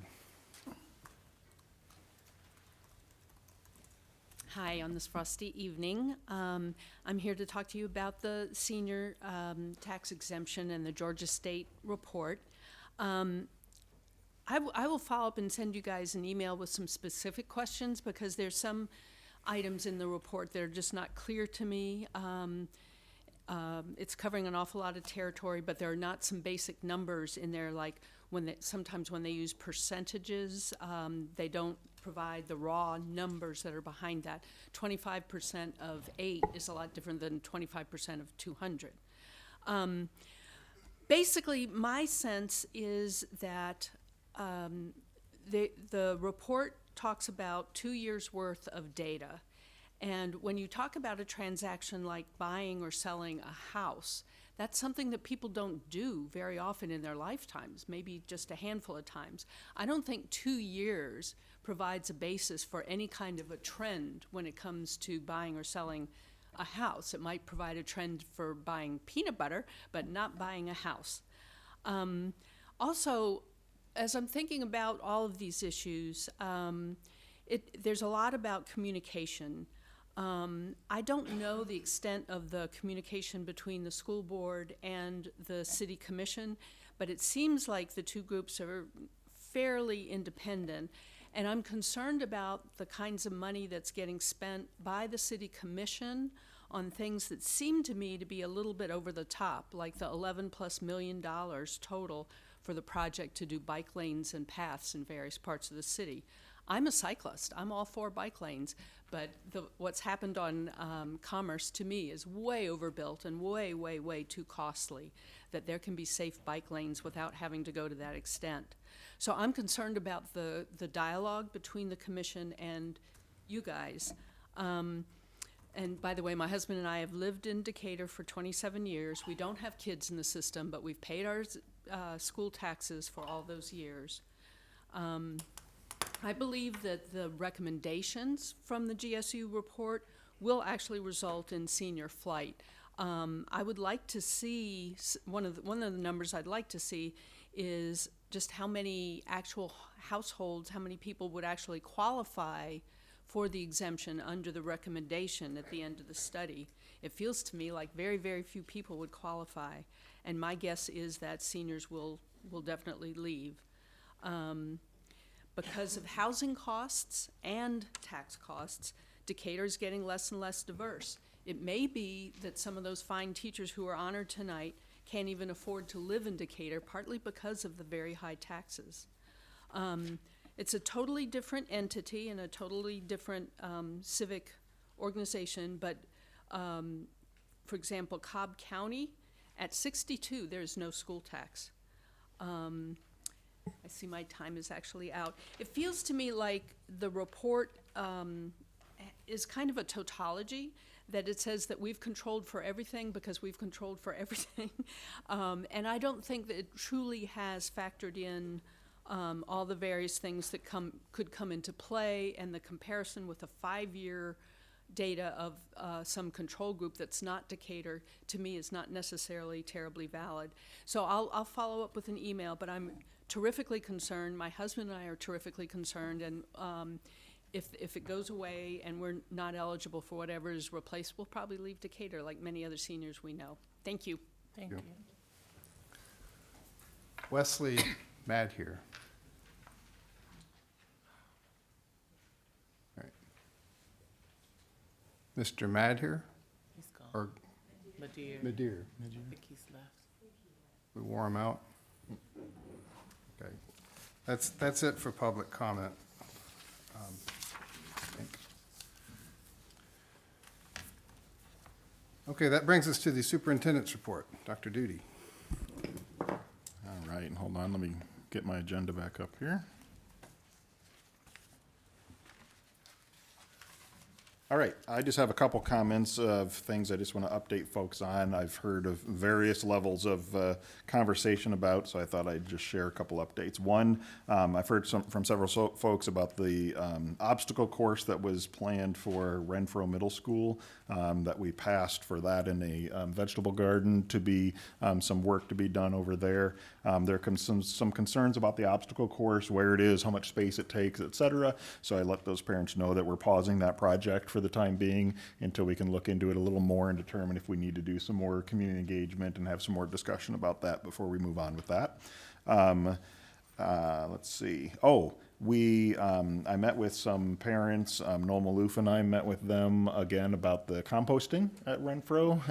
And so we are going to move forward with a composting project there. And so we are going to be working through the logistics of that and figuring out how do we do that without negatively impacting the cafeteria operations. But we think that is a challenge, but it's an achievable challenge and something that we can figure out. So we appreciate the help of community members on that. We are in the midst of, some of you have heard of the pilot program with the state of Georgia after they passed some legislation last year on work with dyslexia and early identification. And I'm pleased to announce that the team has worked incredibly hard and finished our application for that pilot program. And so that's very exciting, and you'll be hearing more about that. And we're hopeful we'll be selected for it. Unfortunately, this is like many state programs. There's no funding that comes with it, just lots of requirements and obligations. But chances are even if we aren't selected, we'll probably go through with much of that work anyways, because it's really good stuff. So kudos to the team. It was a ton of work to put that application together, but it's a really good activity. And so you'll be hearing more about that in the coming weeks and months. And then I just wanted to mention, because the timing, today was a great example of the awesome racial equity work that we're doing in our district. We had what's called our LEADS training, which involves all of our cabinet members and principals, and we bring in a consultant from Pacific Education Group, and just had a lot of great topics and conversations today, and that work is continuing. And you'll hear later in the meeting actually about some of the work that the board can take on as we move that forward at that. So lots of stuff going on, but just thought those might be some updates folks might be interested in. For the chair's report, we have a couple of shout outs. And before I do that, I wanted to congratulate, of course, our new board members, Jana and James Herndon, who was here earlier. We look forward to working with both. We had a good draw this time, so. That's unlike last time. Well, you know, I'm just saying. Where's Valerie? We need. I also wanted to congratulate the new city commissioners, Lisa Mayer and George Dusenberry, and we look forward to working with them. You asked, Ms. Shackelford, I mean, we are independent. We're separately elected, and we govern ourselves independently and make our own decisions. But we have a close relationship with the city commission and get along quite well and have very good communication. Now, decisions about a bicycle track are not something that we get into. But I do want to make clear that we communicate, we talk, and as our business intersects, we have a very good working relationship with the city commission. And I'm certain that that's going to continue with our new commission and our new board. In terms of the school business, we need to start by just saying once again, thank you or congratulations, well, or both, to all of our teachers of the year. This is one of the favorite board meetings every year because it's so inspiring to listen to all those stories. And, we're a great system. I think we are a great system, but the only reason that we're great is because of those teachers. And the only way that we can get better is to have more like them, right? Keep on doing what they're doing. It's really wonderful. Another wonderful thing is the DHS football team. I've been going to football games at DHS for a long time now, but generally it's not like a winning experience. I love the games because it's just fun, but we have a great football team this year that is headed to the playoffs with the best record that they've had in 15 years. And it's just been a pleasure to watch them play. What I like in particular is that there's not a lot of flash. They're just steady and persistent, and they keep at it. And if they throw an interception or a fumble the ball, they just pick it up and keep going. And it's just this consistent effort and drive, and it's winning for us, and it's great to see. DHS also hosted a very successful debate tournament this past weekend. It's also important to note that earlier this month at competitions all over Atlanta, our 9th grade debate team won their division, the JV debate team won their division, and the debate team won 3rd place overall. So congratulations to the Decatur debate team members. Our new board member, Mr. Herndon, runs the debate program at Emory, which is a nationally famous debate program. It's very good. So maybe there's some connection there. We might have some more volunteer help coming. Next, the DHS Performing Arts Center. Performing Arts is presenting Chicago, the musical, this weekend. I think our tickets are for Saturday. It opens this Thursday and runs through Sunday. Get your tickets now. These things always sell out because they're awesome. You will not regret it. DHS, our cross-country team, are the state champs. I didn't realize this. They won the Georgia 5A cross-country championship earlier this month. Christian Gonzalez won 3rd place overall.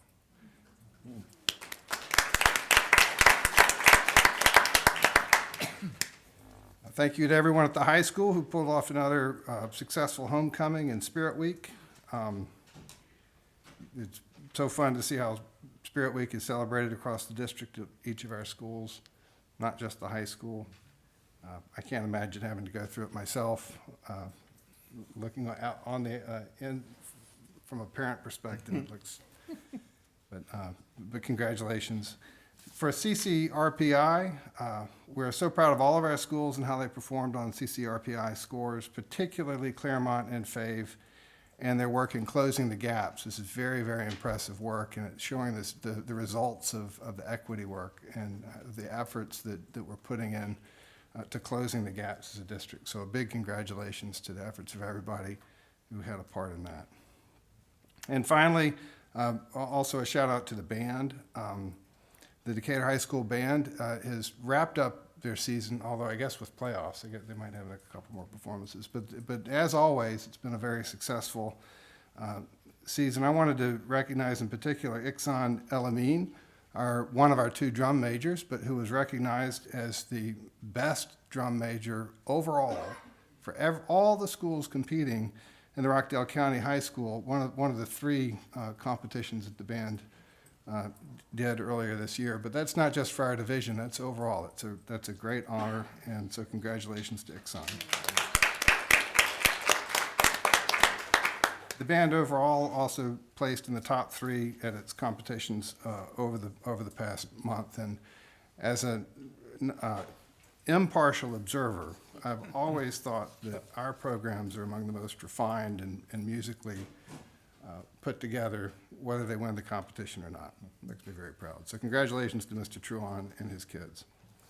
And that's it that I have. If any others have anything they'd like to add. I just had one comment, and I just wanted to mention that I attended the Navigating the Rapids of Academic Stress speaker series session that was organized by the Decatur Parent Network, and it was presented by Dr. Cheryl Namias and Dr. Ken Jackson of the high school, and it was well attended by Renfro parents and Decatur High School parents, and it was extremely helpful, and I think that that's an area that we are paying close attention to as a school system, and they did some excellent work that night, so it was well worth attending and to watch for that series. Okay, let's see, just as a sort of a roadmap, we do intend to discuss the property tax study. It's on the agenda a little bit down after our action items. What are we talking about, an hour? Yeah, maybe 45 minutes. So it is, for a couple of meetings, it's been on the agenda, but we haven't talked about it. We are going to talk about it tonight, but there's a little bit in between. With that, I think we'll move on to the consent items. So we need a motion to approve 1, 2, 3, and 5. Move to approve consent items 1, 2, 3, and 5 as distributed. Second. All in favor? Aye. Chair votes aye. So that carries. And that moves us to the informational reports. Our first item is the equity spotlight. All right, Ruth is coming up to do our equity spotlight from Winona Park.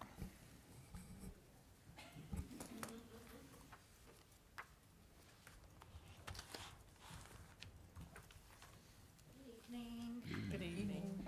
So I am Ruth Scott. I'm the principal at Winona Park Elementary, and I'm here to talk about our work with empathy this year as it relates to equity.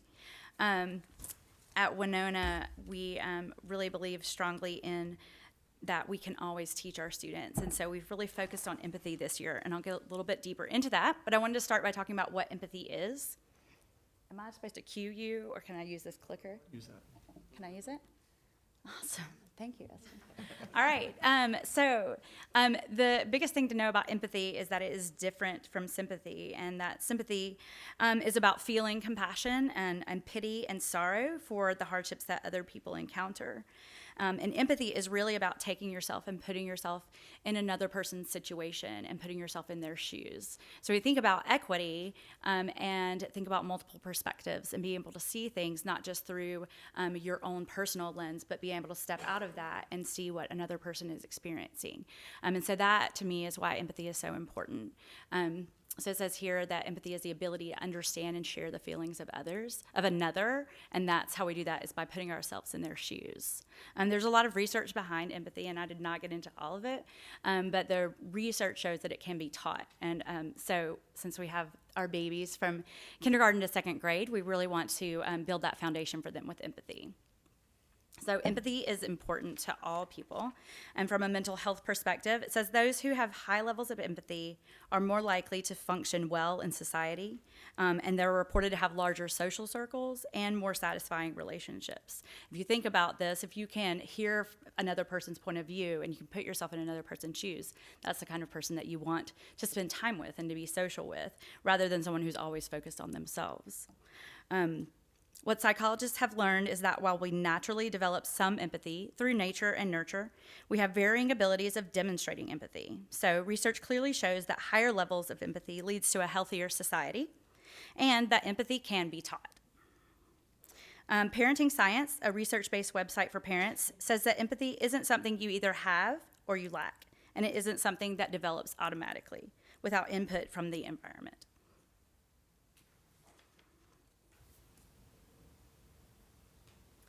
So I've talked a little bit about this, why empathy is so important to our equity work. And I think that really it's just about thinking about those younger students and how we can teach them about other people. And we do that through this practice of empathy. So it is evident from the research that students and adults can increase their ability to be empathetic. Teaching empathy through modeling and discussions and relating to others and considering multiple perspectives will support our work by breaking down barriers and allowing multiple parties to come to the table and be heard. Just a few other comments about empathy, that we choose to be empathetic. So it is a choice. It's not always happening. We have to be intentional about it and intentionally teach it. We can, the mirror neurons enabled us to experience the same neural stimulation in watching someone do something as do it ourselves.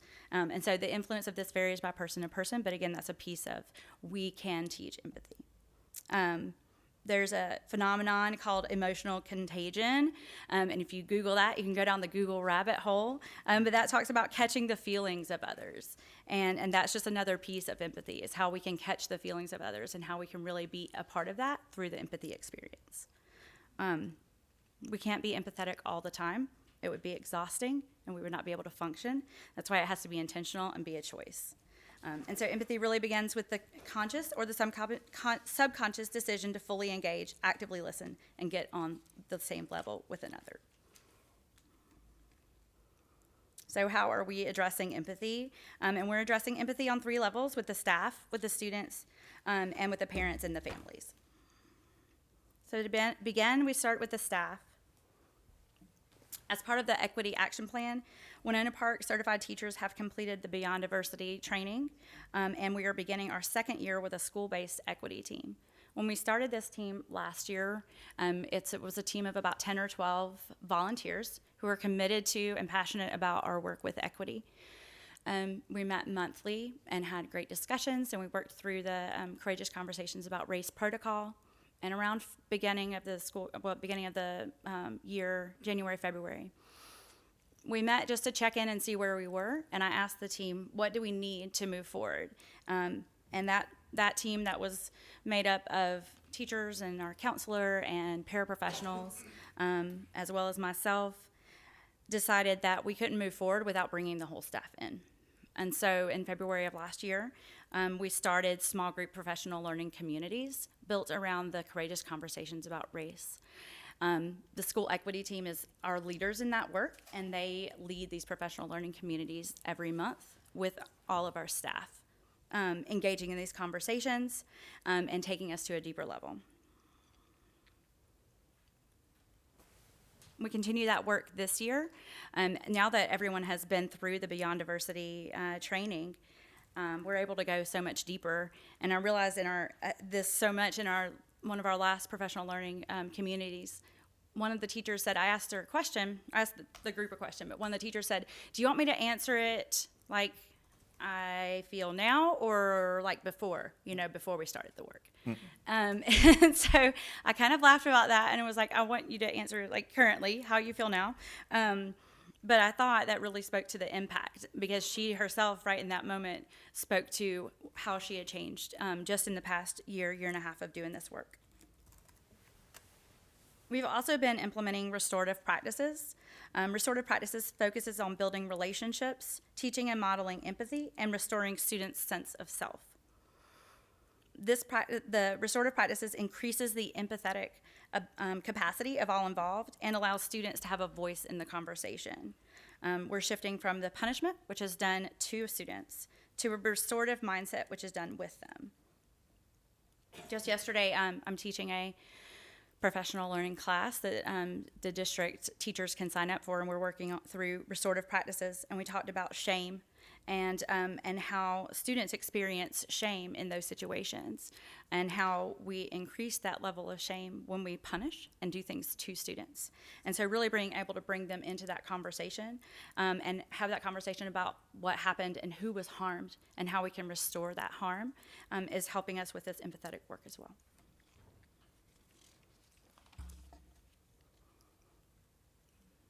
So also with students, how are we building empathy with students?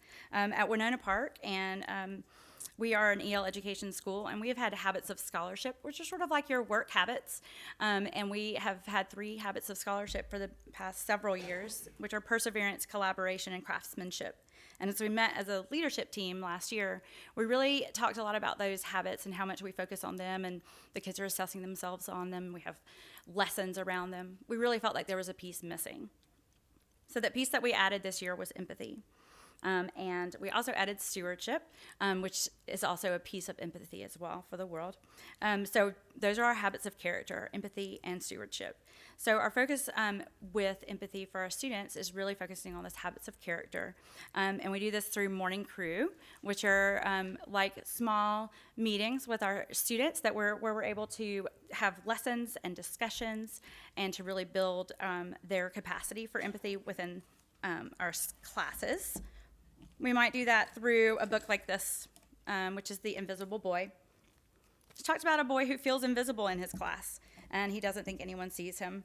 And the book goes through and talks about what he does to get other people to notice him, but how students start to reach out to him. And we don't just read books like this, we have discussions where we say, how do you think the student was feeling? Why do you think they invited him to come play? What changed from the beginning of the story to the end? So those are lessons that happen daily in our Morning Crew that focus on empathy, as well as throughout the day, and we reinforce those skills as well. Another piece is the restorative practices, where we're bringing the students into those conversations. We have a list of effective questions that we ask. The final question that we ask is, how can you make things right? What do you need to do to fix this problem? Sometimes that is, cleaning the marker off the wall. Sometimes that's an apology. Sometimes that's helping a friend up because we knocked them down. And so really helping them think through those processes. And finally, we have reached out and have begun student diversity and leadership groups. So the diversity and leadership is small. It's a counseling group, which will help students learn to see and celebrate one another's differences and similarities. The main goals are to make sure that all students feel a sense of belonging at school, and that each individual is celebrated for their unique qualities. We are just getting off the ground with this, had a great response for signing up for it, so we're very excited about that.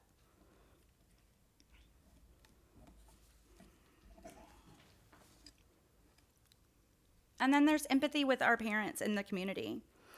So about 3 years ago, the Winona Park PTA formed a subcommittee, the Winona Park Diversity and Inclusion Committee. Last year, the committee really took off and put a lot of intentional events into place to bring together parents and have an open space to discuss hard issues, race, the disproportionality, the things that we're scared to come to the table and talk about. So we have the diversity committee. Each year we start off with an open forum, and the open forum this year, Kristen Moody came and spoke about empathy and really went into the research behind empathy, what empathy looks like and what it does not look like, and how it is something that can be taught in ways that we can model and teach that with our students. That event was well attended with about 20 to 30 people. We also have 3 Peace and Pie events planned this year. So these events are dinners where you bring a pie of any kind, sweet or savory, and we sit down and we have small group discussions with a facilitator who asks questions like how's race impacted your life? Where did you see race play out in your childhood? other questions like, are you who you thought you would be 10 years ago? And it helps people to break down barriers and have conversations with people they normally would not talk to. The Peace and Pie involves staff and parents, and really helps us as we're trying to, like I said, break down those barriers and see each other and hear each other. Finally, we're offering coffee chats. These are morning, informal moments with the principal to learn about things that are going on in the school. I depend heavily on the SLT, our school leadership team, to tell me what that is and what parents want to know and want to hear, and then provide that in sort of an open forum type of situation where I give a little bit of information and lots of time for question and answers. So all of those events have been well attended. I think that, like, when I think about whether or not they've been impactful, I'm looking for our parents coming to me to have these conversations. And recently, this week, I just received an email from a parent about a race issue and something that she was concerned about. And so I welcome that, and I am looking for more of that because I don't know what I don't know. And so I'm asking parents to bring that to me, and I come to these events and I try to be open-minded and to be open, to be hearing and to showing that empathy. The diversity committee for this next year, I've asked them to work with the PTA board and myself and to look at the events that we have planned that we've been doing and to look at them through the diversity inclusion eye and to say, are we doing everything we can to break down those barriers and include everyone and to bring everyone into our community? If there are people in our community, parents, families that don't feel included in an event, what can we do to change that and to break those barriers down? So that's what I've charged them with for the rest of this year, and I look forward to working with them and completing this work, continuing this work. Mm-hmm. Any questions? Sounds like great work. Yes, thank you. Thank you. Thanks, Ruth. Anyone? I did have a quick question. What type of challenges have you seen through really starting to put this type of conversation in the forefront? I think that with my staff, the biggest challenge is they want a quick fix. And teachers are fixers.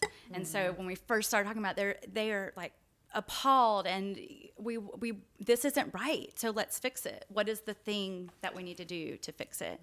And this is not a situation that has a thing that you can do to fix it. And it's a process. And so they're embracing that and being willing to have these conversations and realize that the conversations are part of the process. I think that I run into challenges with parents because there is a distrust, rightly so, and they just don't trust society and that willingness to be able to come forward and let me know what they're seeing, what their child is bringing home with them so that we can work together. Those are the big pieces, I think. I had a quick question. Yeah. You mentioned the Courageous Conversations to build empathy with the staff. Are you using the book as a resource or what? Mm-hmm. Okay. Yes, ma'am. Yes, we're still working through the book, and now that our staff has been through Beyond Diversity, I do see that they have a very good understanding of the protocol, so we're able to go deeper. We also have the district has given us topics to cover each month, and so kind of using the Courageous Conversations as a guide and digging into those topics. So like this month, we're looking at diversifying the curriculum. So we're looking at the curriculum and what kind of bias we see in our curriculum and what we're teaching. Thank you. Yeah. Thank you. Thank you. Thanks, Ruth. I did have one comment, and it's slightly off, but it's in the context of equity and expectations, and it speaks to the public comment that was raised earlier that was specific to personnel, in the sense that the board does not speak to personnel issues. We only manage one personnel, and that's the superintendent. And so we are very attentive and like to hear about culture and climate, and we address those issues in the appropriate context. But personnel issues would be something that the superintendent would work with. So, thanks. Okay, next is our enrollment report. Yes, so Heidi, you want to come on up? evening. Good evening. So this report should look kind of familiar. It's an update of the report that we did back in August, but this is with the October numbers. So the main differences in the total numbers is they're just slightly lower than they were in August because there were a lot of kids that were enrolled in August, but withdrew or left between August and September. So the big takeaway is the number of kids that we're adding each year is continuing to decrease. So that's an important piece. We also, I looked at our enrollment projections just to see how they were, and they continue to be pretty accurate. They were, for the most part, high. Where they were low, we did, in fact, have to add another teacher at the K2 level, so that's good to know. But overall, they're at the grade band level, we're within 1 or 2%. They were, there are certain grade levels that they are less accurate, and those tended to be our grade levels that have those big bubbles in them that are moving up. If you look at the total enrollment, it has not changed for elementary school. What I know Tasha was interested in, how does it break down by race? So these are the percentages by race at our lower elementary schools. And then the next slide is just the grade breakdown, which again is very similar to what it was. It's changed by 1 or 2 each time. If you skip to this slide is the breakdown by race at our 312 schools. So you can see at the elementary level, our population of black students is a lot lower percentages than it is at our 3 through 12. And then there's just the grades for 3 through 12. The enrollment by grade, again, very similar to what it was. One thing that's a little bit different is pre-K is a little bit lower this year. And I have to do a little bit of research to find out why that is. The total breakdown by race is on this slide. And you can see that we are 63.7% white, 19% black, and then small percentages of the other populations, subgroups. And this last slide just gives our percentages of special program participation with the numbers. I included pre-K for special ed because that's included in our student count for special education. So of the pre-K through 12 population, we have 8.6% special ed, which is slightly lower than the state. Gifted is 26% K-12, which is quite a bit higher than the state. EIP is 10.3%, which is quite a bit lower than the state. And remedial is 5.38%, which is also quite a bit lower. And then this last graph is just the update of looking at how many students total we've added and kindergarten. And kindergarten growth is holding steady. And we added net total 155 students. And that's always, more students. I think 371 came, and then the net add was 155 because we had a fair amount of students leave as well. The last slide on there is just the summary of how many students we added at each grade level. And so we're continuing to see more additions at the secondary level as those bigger classes move up. And the observations are still pretty much the same observations as before because the numbers have only changed slightly. Does anyone have any questions? Thank you for the report. I think that it's interesting just to see, like you said, that the big bubbles moving up to the high school, and it's going to dramatically change those numbers. So that'll be interesting to see how we make them fit. It'll also be interesting once we get our enrollment projections and also the housing analysis that we're working with Cooperative Strategies on to see what potential impact that has on future enrollments too, so.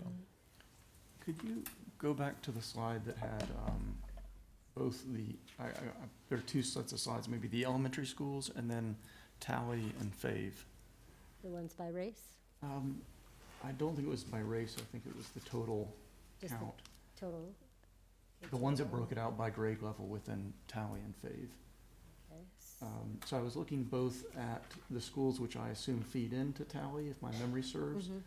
And then I was looking at Tally and I'm seeing that third grade is quite high at Tally. And if we pop back to the similar thing for the K2s, I just wanted to look at that one thing and try to connect the dots to the grades that are gonna feed into Tally. Right, so I So think you if were- you you were look just there. at this graph, you can get the total numbers. I want for the one grade that level. has Claremont and, what He's is talking it? about the feeder This one, patterns the and feeder what schools, we yeah. would predict coming. Oh, mhm. So it's Glenwood, Claremont, and Westchester for the most part that feed into Tally, is that correct? No, Glenwood, Claremont, and a small Winona portion of Winona, well, a larger A large portion portion of Winona Winona Park. Park. Winona Park, sorry. Oakhurst and Westchester W's. feed to Fave. Okay, so I'm not too worried.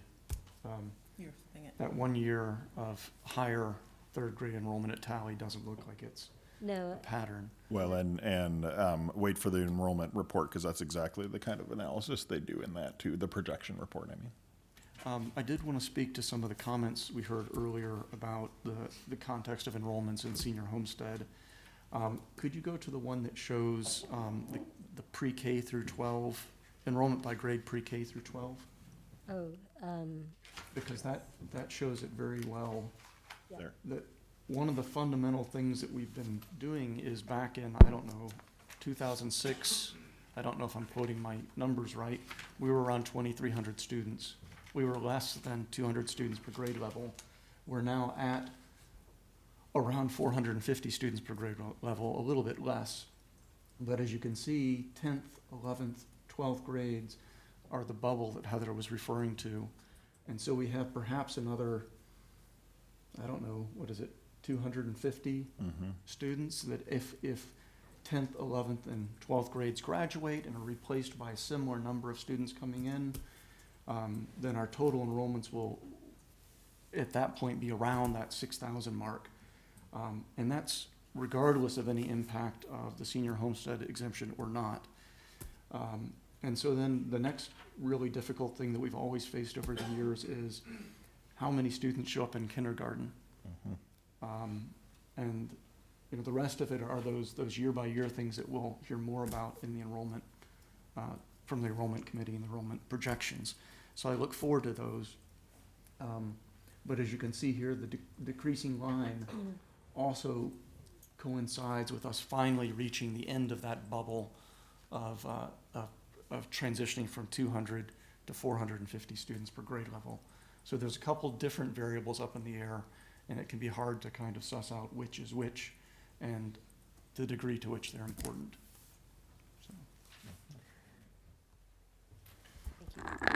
So. Good job, Heidi. This one right here. Sorry. Very good report.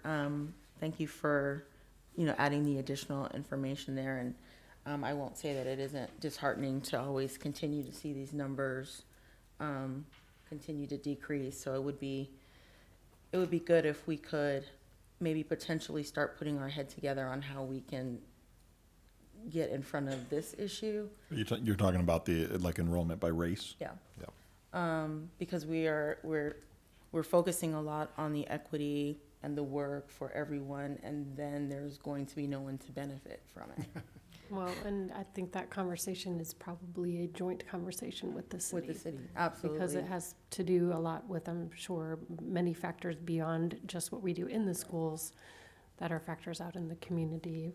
Right. Potentially, housing, et cetera. So yeah, I mean, definitely housing is probably the biggest piece of it, but I would definitely like us to start putting our heads together on what we can do as a school district. What do we have in our wheelhouse and our control to try to fix these numbers? Because, personally, to see the numbers decrease from my daughter, to my son, to my now daughter who's at Winona Park. And as you can see, Winona Park has the least amount of diversity out of all the schools. That hurts. I just have to really say that from a parent standpoint, if I take my school board hat off. It's very painful to see that. And our move here was intentional so that my kids would not experience that, because I experienced that my entire life. And so I was very intentional about moving here and my kids not having to experience that. And honestly, for white kids not to have to experience that. They shouldn't be living in this world where everybody looks like them, and then when they get out into the real world, they don't know, how to deal with it. So I do really want us to, and I don't know what the answer is right now, because right now I'm just kind of in an emotional space, but I want to see what maybe other districts have done and what kind of things do we have in our wheelhouse that we can get in front of this problem.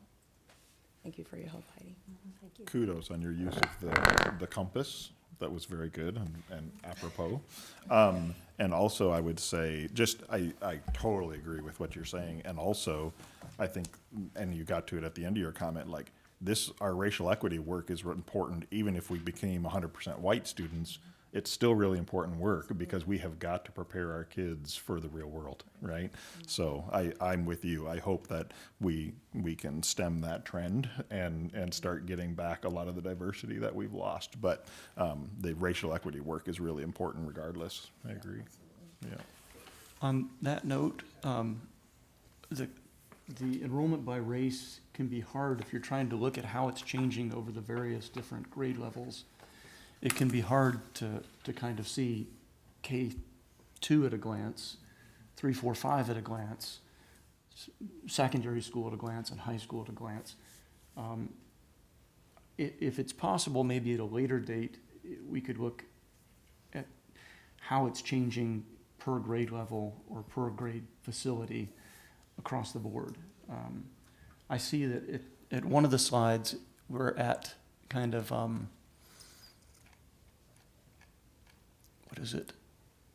roughly around 60% when you go Tally, Fave. It's hard to tell between Tally and Fave because we don't have that combined.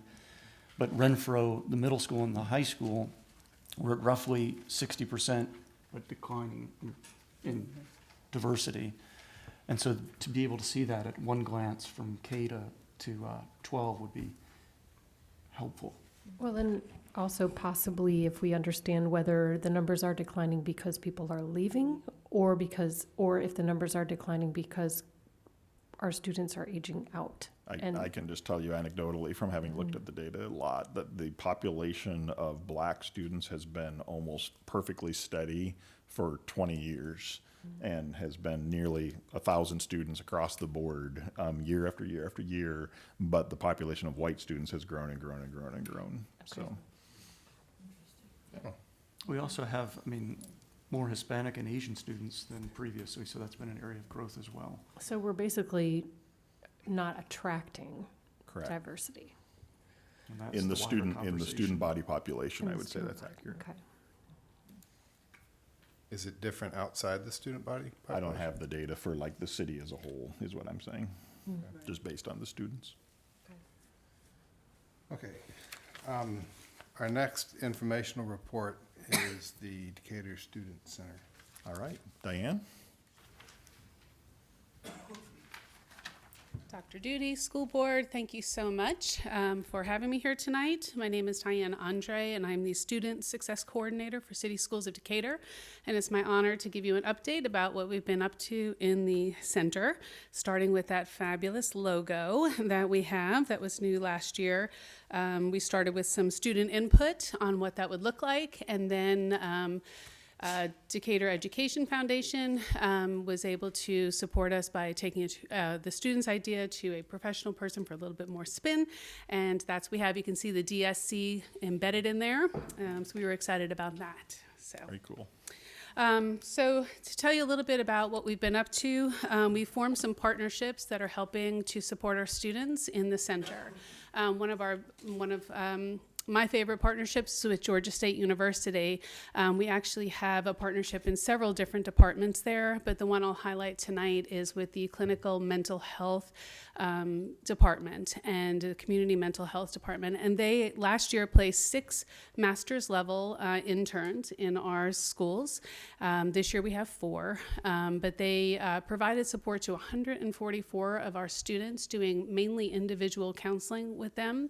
The majority of these students were students who had never had therapeutic supports previously. And then additionally, because of their interest and their wanting to learn about working with groups, we had a couple of them to push into our ESL classes. What they did was they worked, two of the therapists were actually first-gen students themselves, so they went in to talk to first-gen students about the whole post-secondary experience and how to, things they needed to consider, and even helping them to understand how to navigate the college campus if they should choose to go that route. Additionally, our interns offered 3 different groups. Learning to breathe, and that was an interest of one of ours. She said that she struggled with some test anxiety when she was in school, and so she had learned some techniques that she wanted to share. Healthy relationships, which last year the students were a little unsure about, like, what are you going to talk about? But we have it going again this year, and it is one of our most popular groups. And what we do is we just talk about communication. We talk about not just dating relationships, but relationships with parents, relationships with teachers, and relationships with their peers. Probably one of our most popular from the start groups was In My Feelings, hip hop therapy. We had Emna Arman, who was with us, and she is using hip hop and street art as a way to express themselves in an appropriate way and to understand historically what it was from. And the kids all had an opportunity to lay down some tracks, and they liked to share it with us. It was awesome. So one of the benefits of this is that our students were able to be seen and seen quickly. It also really helped our school counselors because their caseloads are larger than the national average, significantly larger, I'll say. And so this was a way to do additional emotional support. Several of our counselors are actually licensed professional counselors, but that's not their role in the school. And so we're very sure to differentiate their roles. The other great part for our students is that there was no cost for this mental health. They were, of course, our poor interns weren't being paid, but they gave us lots and lots of their time. They have all said that the experience that they gained during that year internship has been tremendously helpful. In fact, we started with 5 interns, and then another intern, after hearing in group supervision, said, I need to be a part of that, because she was only getting to do clinical intakes and not actually get to meet with students. So she said her experience was much more enriched for having been at the school with us. Our challenge was space to meet with students. So I will give them credit. They were very creative. We did a lot of walkabouts. When the weather was nice, they would sit outside with them. We worked with the Fraser Center on their lunchroom space, and we didn't use it from 12:30 to 2:30, but we tried to occupy it other times. So we worked through that as well. And the other piece was making sure we had really good communication between the school counselor and the intern. So we put several processes in place around that so that everybody knows what supports are in place. Another really successful relationship that we're continuing this year is with Pathways to Life. We were excited because one of the things we knew that we needed to do was we needed to shift that conversation and the outcomes and discussions about drugs and alcohol towards intervention and a focus on the use reduction, right? So we can't tell kids just stop, right? Because if this is their coping mechanism, be it at all an unhealthy one, it is a coping mechanism. So we have been really trying to switch that conversation. And this was one of the first times that we reached out and worked with Renfro as well. As you guys probably know, our high school health is taught at Renfro, and that was a natural fit. So they reached out and they were pushing into the 8th grade classes, as well as working in the health class at the high school. We do one in the fall and one in the spring, and so they pushed in there. And what that really did for us was allowed us to begin the conversation and let them know that they could have a conversation about drug use and alcohol use without the only outcome being punitive. I will tell you that I know that students have a little bit of distrust around this, so it's a process, and it's going to be a process. But as you can see, we impacted over 500 students just by that program, and we were able by the spring to deliver actual clinical services to 4 families, which meant 9 students, and they put 38 hours in. A lot of that was through discipline referrals and the ability to reduce disciplinary outcomes if they engage in an intervention program. So one of the really positive things, again, is we're being very intentional about this work across schools and establishing relationships. And I will tell you that even this year, some of our 8th graders have been coming up, and they've been in other groups who are like, hey, I recognize you. You came and talked to us last year, And so, I mean, that right there was a huge win for us, and they are familiar with our staff. And while they were at Renfro, they were already talking about the services at the center, so make the students familiar with that. We've been working on clarifying processes to make the referral process more streamlined. That has been really helpful. In fact, we are working with both, again, Renfro administration as well as Decatur High School related to disciplinary outcomes, and having our LPC with the addiction specialist. Her name is Fanta. She's fabulous. And we always say, Beck West said, anyone who gets to spend time with Fanta is going to be better for it because she's really outstanding. And so we've also had her even this year going in as a guest speaker in classes, just so that they know that, this is part of the conversation that we have. I'm not going to read all these to you. You're perfectly capable, but I wanted to just let you know that one of the things that's really important is that we are looking to measure the impact that we're having. And again, we know that it's going to be a process that's going to take several years. And to be honest, some of the data I'm going to show you tonight is quite alarming, but we know that. We knew that before, and we're continuing to move forward with the work. But the truth is the students are hearing it, and that's what's really important, is that our folks are, our students are learning how to express themselves. So even there, I liked when we were learning how to express our feelings and how to recognize what someone else is feeling. And there's so many other healthy ways to cope with life other than drugs and having unhealthy relationships. I love my instructor. She was relatable. That's Fanta. Helped us understand the truth about drugs and included everyone. And all of the people that are doing the instruction are either have been impacted by addiction or were in recovery themselves. So the conversation was very real and it was very pointed. And so I think that's why our relationship with Pathways has been so successful. Last year, we also partnered with the Georgia Council on Substance Abuse, and they came in and did a pilot program with what's called SBIRT, and that is to screen, brief intervention, and refer to treatment. And they screened 370 of our 10th and 11th graders. And some of these statistics are, alarming again for several reasons. But again, nothing we didn't know. We've been looking at the Georgia Student Health Survey for several years. And, in case you don't know, students in city schools of Decatur track higher on drug and alcohol use than students, their peers in the state. And in some cases higher than the national average. So it tells us we have some work to do. So, and they used a tool called the CRAFT screening tool. And so again, I won't read all of this to you, but the one piece I really wanted to share with you is 45 students were identified as meeting the criteria for substance abuse, which is 12.2%, 45 out of the 370. And of course, there's the definition for that. We did not force anybody into treatment, but we tried using a peer mentor as a way to connect with them and get them to open up and talk about it. 50 students were identified as meeting the criteria for substance dependence, and that's if they had 3 or more of the following. They kind of came out of class. It was a short, brief, 10-minute conversation, and the people that were doing this screening tool all were in recovery themselves, all of whom in middle school and high school got hooked on drugs, and so they were able to kind of share their story. And I think before that reason, the students opened up to them in a way that I think they were even surprised about. And so what this really tells me is that we have a lot of work to do.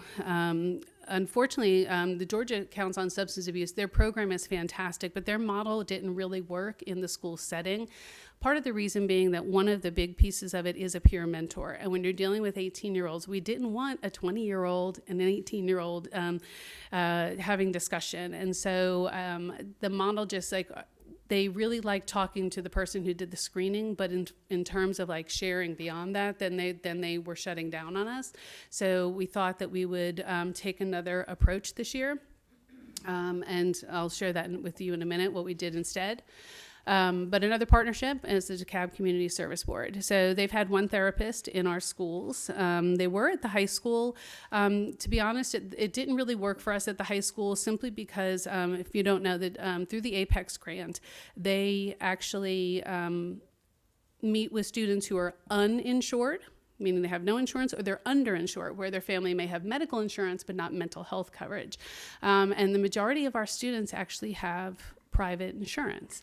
And then we also had some situations where a student was working with them, and then the parent got a new job and they got private insurance, and then they can't keep them. So we decided to go, and this year we have them at Tally Street, which seems to be working really, really well. To be honest, a lot of our students are in counseling at the high school, and so Tally was an underserved population, so that has worked really well, and we're increasing the number of students receiving services through the DeKalb Community Service Board. Another great place you get a lot of bang for your buck is in small group offerings. So we decided on the topics for small groups by asking the students. We surveyed them and said, what do you need? What are some topics you want? And these were the ones that came up over and over. Stress management, executive functioning. We didn't call it that. We call it get your head in the game. But financial literacy, that was actually a funny story. I was doing exiting interviews with some seniors, and one girl, we were kind of talking, and the one young lady, she said, I've gotten an amazing education in City Schools of Decatur. She's like, but I'm sitting here and we're talking about these things, and I realized, I can tell you the Pythagorean theorem inside and out, forward and backward. I'm ready. She's like, I don't know how to write a check. I don't have a bank account. She's like, I am leaving the house in 3 months and I don't know anything. So we're like, so you needed some financial literacy? She's like, I need help. We're like, the good news is there is some out there for you even now. So we started partnering with Edward Jones to do some financial literacy. We did some for seniors only at first, and then we opened it up school-wide. And the other ones I've spoken about. Well, we served 149 students in small group last year, in addition to the 144 individuals that just our interns saw.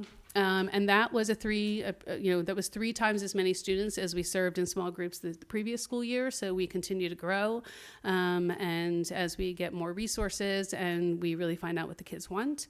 And so some of the things, and Wes has been tremendously supportive about this, is it's funny because it's one of those things like, if you build it, they will come, and they do like to come to the center. And but one of the things, the teachers, this all came out of teachers wanting more supports for kids. And but the other flip side of that is that they have to release the kids out of school to come, to the groups. So, and what we try to do, just so you guys know, is this year we have 3 of our groups running just during Learning Connections, so that this is where they come during that time for their intervention. But we try to make it so that the first week they have group, it's first period, the next week is second, then third, so they only miss every class one time in exchange for getting the supports that they need. So we're trying to be very mindful of that. But our students, especially when they're coming for stress and anxiety, are worried about missing class and getting behind. So it's a catch. Everyone likes to know about money, so this is where our money is coming from.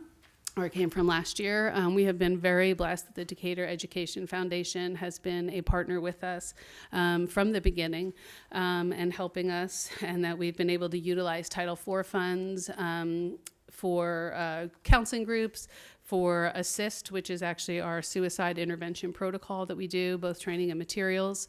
One of our other partnerships is with Georgia State's counseling department, and they come and they're doing research with us, but they also do the assist trainings, and those are $10,000 per person every time they come and train us for 2 days. So that's a huge partnership that we have with them. So where are we now? So we have a full-time center counselor that I work with. She does kind of the day-to-day operations. She's also doing intervention. She's a licensed social worker and a drama therapist. And this year we share an AA with the Career Academy, and that has been tremendously helpful in making sure that we accurately check in students. They check out, they get a little slip so that people know where they've been.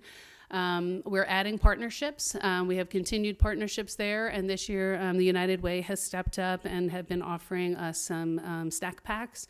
Our students, we don't think about it in City Schools of Decatur, but we do have quite a bit of food insecurity, and we know, I mean, it's basic Maslow's. If you're hungry, you can't focus, and so having the United Way come and step in, as well as Decatur Education Foundation for snacks, has been helpful.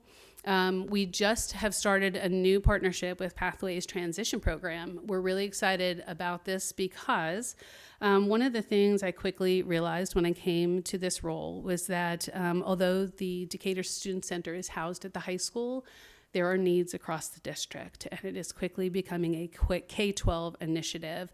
And also taking the work that I'm doing here in my work with the school counseling program, and I keep saying, guys, whatever we see at the high school and the middle school is just accumulation over time and has programmatic implications for you, K through 5, in terms of what we're delivering and making sure that we're building upon what's been done before. So our CSD University with counselors is really focused on comprehensive counseling, making data-driven decisions, and also making sure that we're scaffolding the learning for our kids so that they learn the skills that they need to be successful after they leave us, but while they're here as well. With Pathways, we have a therapist now who is starting to work. Danielle Warren is going to be at the high school and Renfro Middle School, and she will be doing work. She can take private insurance, she can take Medicaid, Peach Care, all of that. So it gives us a little bit more variety. We're also reaching out to we have a therapist that started at Claremont, Lisa Miller, and she'll also be working at Glenwood. We're going to start there, and then we're going to see what the needs of the other schools are, and if they also feel like they need some supports, we will offer it there. As a matter of fact, I didn't even put in here, one of our interns actually went and ran a group at ECLC last year. He is specializing in play therapy, and he ran a group for 3 kids there. So we realize that there are needs even as young as our pre-K. So. We're also expanding our work with the food pantry and our snack distribution. We are very popular for snacks. And our clothing closet, we have a wonderful parent who has volunteered to help organize our clothes. In fact, I gave a student clothes today for a banquet. We have even had kids who get soaked by the bus coming on a rainy day, and they've needed whole outfits, which is great. I'd rather them take 15 minutes to find something that fits and change and stay here than go home or be miserable. Like this poor girl, I mean, literally her curls were dripping with water from the bus. So, and we are very big on the distribution of feminine products. They're they're needed, and we're actually working on expanding that throughout the school so that students don't miss as little class as possible to meet their needs. And another huge function we serve is as the lost and found. And you're probably like, why are you mentioning that? Because that's a reason for every student to come.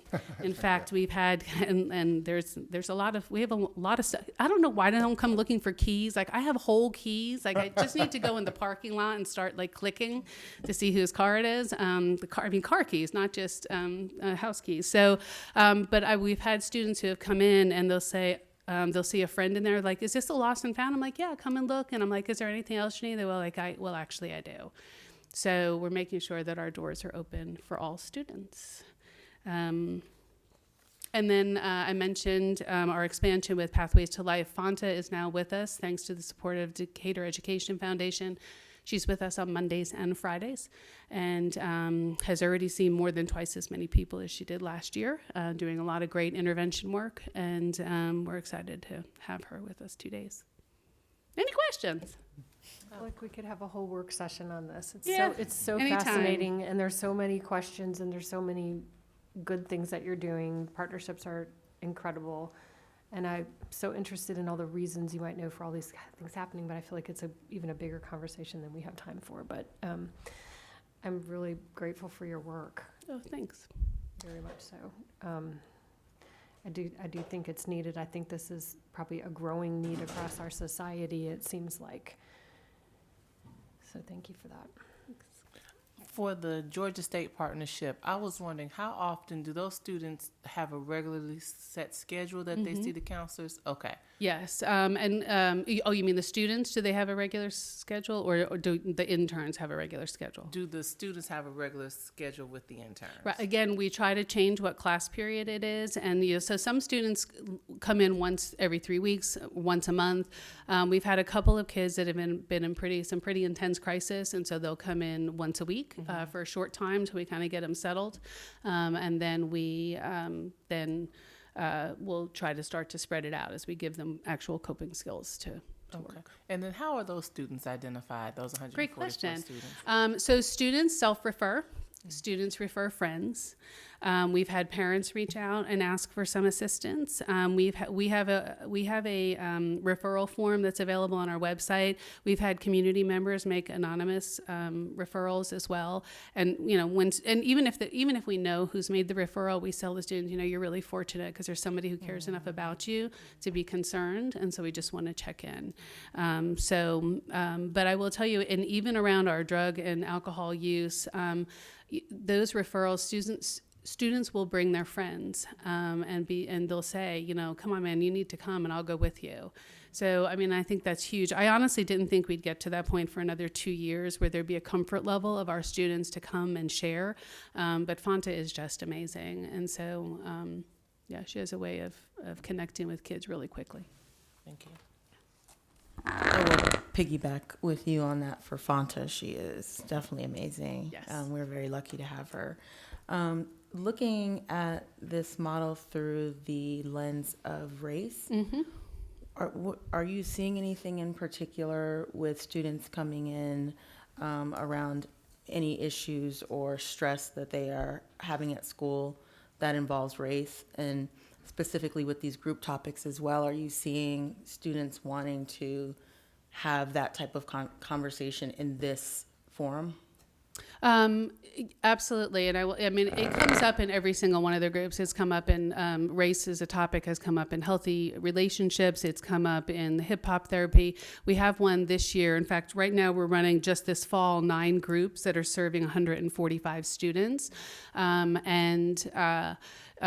have one that's called Girls Run the World. Interesting was when we offered that, I had a student comment, well, that's sexist. And, of course, I have my own thoughts on that as a female living in the world. But we just, we take it head on and we listen to them. So I think that it's a great opportunity for them to have conversation in a safe space. We've also had, students bring up things that have happened with teachers. And that's actually how some things have come to fruition. And so then we've been able to address those as well. But they feel safe enough in this space. Now, the students all know we're mandated reporters. And, if you tell me that you're being hurt, you could be hurt, or someone is going to be hurt, then we don't, by law, and we make sure they know that up front, but they're still coming and telling us, which tells me that we are creating a safe space for them. And I'm proud of that. Thank you. So Go ahead. I thought you were waving off. No, I have comments, but I can. Go ahead. Okay. Go ahead. Oh, I just want to thank you. Really appreciate the partnerships, because I don't think that a lot of this is possible without having those partnerships. I was making a note when we were talking about mental health and substance abuse that sometimes, students can be self-medicating. Yes. And they'll acknowledge that. And when you talk about taking it to K-12, I would challenge you to say 0 to pre-K to K-12, because students that grow up in environments of toxic stress, it's similar to the remediation that we do to try to get students across the graduation line. I also reflect on the idea that I don't I don't know how much we can realistically resources bring to bear because the problem is so very large, but to the extent that we can, we should. On the ECLC, the 0 to pre-K, there's never a time in a student's life when their parents are more receptive to help and aid than when they're dealing with 0 to pre-K. And so that would be one challenge beyond, perhaps realistic resources, but the extent to which we could expand to serve not just our students, but the parents, when we'll economically get the best bang for the buck, the return on the investment. And I will hold the rest of my comments for our fiscal budget priorities. It's exciting to see this work, and I think this is incredibly important. I think there's a significant fraction of our kids for whom these are the most important things that we can do, and are going to be the most significant contribution that we as a system can make to their long-term happiness and success. And so, it's gratifying to see this coming together, and I'm hearing good things about it. And so I think we're having an impact. I hope that we can expand it. And in terms of priorities, I'd like to know what you need. I have a list. And I think that we all need to be considering that list and rating it a high priority. Fit right perfectly into that budget allocation process. Show me the money. We have priorities, we have lots of needs, and we have to balance, but this stuff is important. And in terms of large impact and the difficulty of figuring these things out on your own is staggering, and the expense. And so this is an area where I think that it's just extremely important. I think we're doing a good job, and I hope we can just keep on doing it. So, thank you. I have one small question. Yes. But just at what point are parents brought into the loop on this? Because I'm wondering if students need or want confidentiality, or if this is automatically shared with parents if there's found that they have an addiction or some significant problem. So So there, in the regular counseling, because our interns are working with them, if we see the students more than if they're seeing FANTA, we get agreement up front, because we have to have a partnership with the parent if on the addiction side we're going to have any impact, because it is a family system situation. And so if we don't have family buy-in, then it makes the work more difficult. In terms of just general counseling, after we see a kid 2 or 3 times, we send a letter home letting them know that we're seeing them, and we actually say, if you don't want us, because they are interns and they're in supervision, and so with that, we just say that they could be recorded only for supervision purposes, only to be heard by the professor in a one-on-one session, and if they don't want that, they can let us know. We have not yet had anybody say no, and so, but as far as the addiction piece, we always do that one up front. Okay, thank you. One thing I would just point out, as disappointing it is to see the data, like what Diane mentioned of the being above the state average and sometimes national average in things like drug and alcohol use. I think we've spent a lot of time talking about how important it is to talk about race. I think it's also important to talk about drug and alcohol use. Absolutely. And I think it is absolutely incumbent upon us as leaders especially to recognize that we do send a message to our kids, and we do have a community where we are a little different in our approach to how we look at drugs and alcohol. And it doesn't go, it's not lost on me that we have beer festivals and wine festivals, and our big fundraiser is a supper and sips, and we go trick-or-treating, and people have wagons full of liquor that they're passing out to parents. Our kids see all of that. And so I really appreciate the work like Decatur Parent Network is doing, for instance, and the Decatur Prevention Initiative to bring awareness to this. And I hope we can continue to support that and get that word out, because it does make a big difference on our kids' attitudes towards drugs and alcohol when they see the adults' attitudes towards that as well. So I don't want us to think that that's a problem for Diane or a counselor or someone else to solve, because it goes much, much deeper than that. And we can be doing that as a whole community. So thank you for all your work. I would also say we have begun discussions about how do we extend this work. For instance, at RMS would be a natural place to try to do a little bit more. And so I am looking forward. We might get into it a little in our budget priorities, but I know that there are proposals being written right now to propose some changes to how or some additions to how that we're providing some of those services. So it's very exciting. Thanks, Diane. Thank you. Thank you.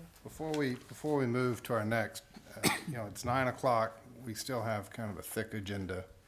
And so one request is that we start to be conscious of that and limit our comments. And another suggestion, I mean, we have the PBS update. I thought we might flip and do the discussion items before the action items so that these folks don't have to put out a cot in the outside if they hear the discussion. What do y'all think? No objection. No objection. Right. But I think we could do the PBS PBIS update first. Right? Okay. I think that'd be great. Who is leading that one off? Maggie? Good evening, board members, Dr. Duty, and welcome, Jana. We're excited to have you. I'm going to present a little bit, and then I'm going to introduce Jean-Jacques Creedy. He is our PBIS district coordinator, as well as Deborah Keene. She I probably not realize she's in for the long haul. She came to answer any really specific programs that you may have. She works for the Georgia Department of Ed as a PBIS program specialist. So just to give you a preview of what we're going to go through, just talk a little bit about context. Then JJ's going to come and talk about PBIS 101, give you just an overview of what the program is, and then talk you through the PBIS implementation plan. Then I'm going to come back and share just some anticipated financial costs for the program, and then we're going to talk about next steps.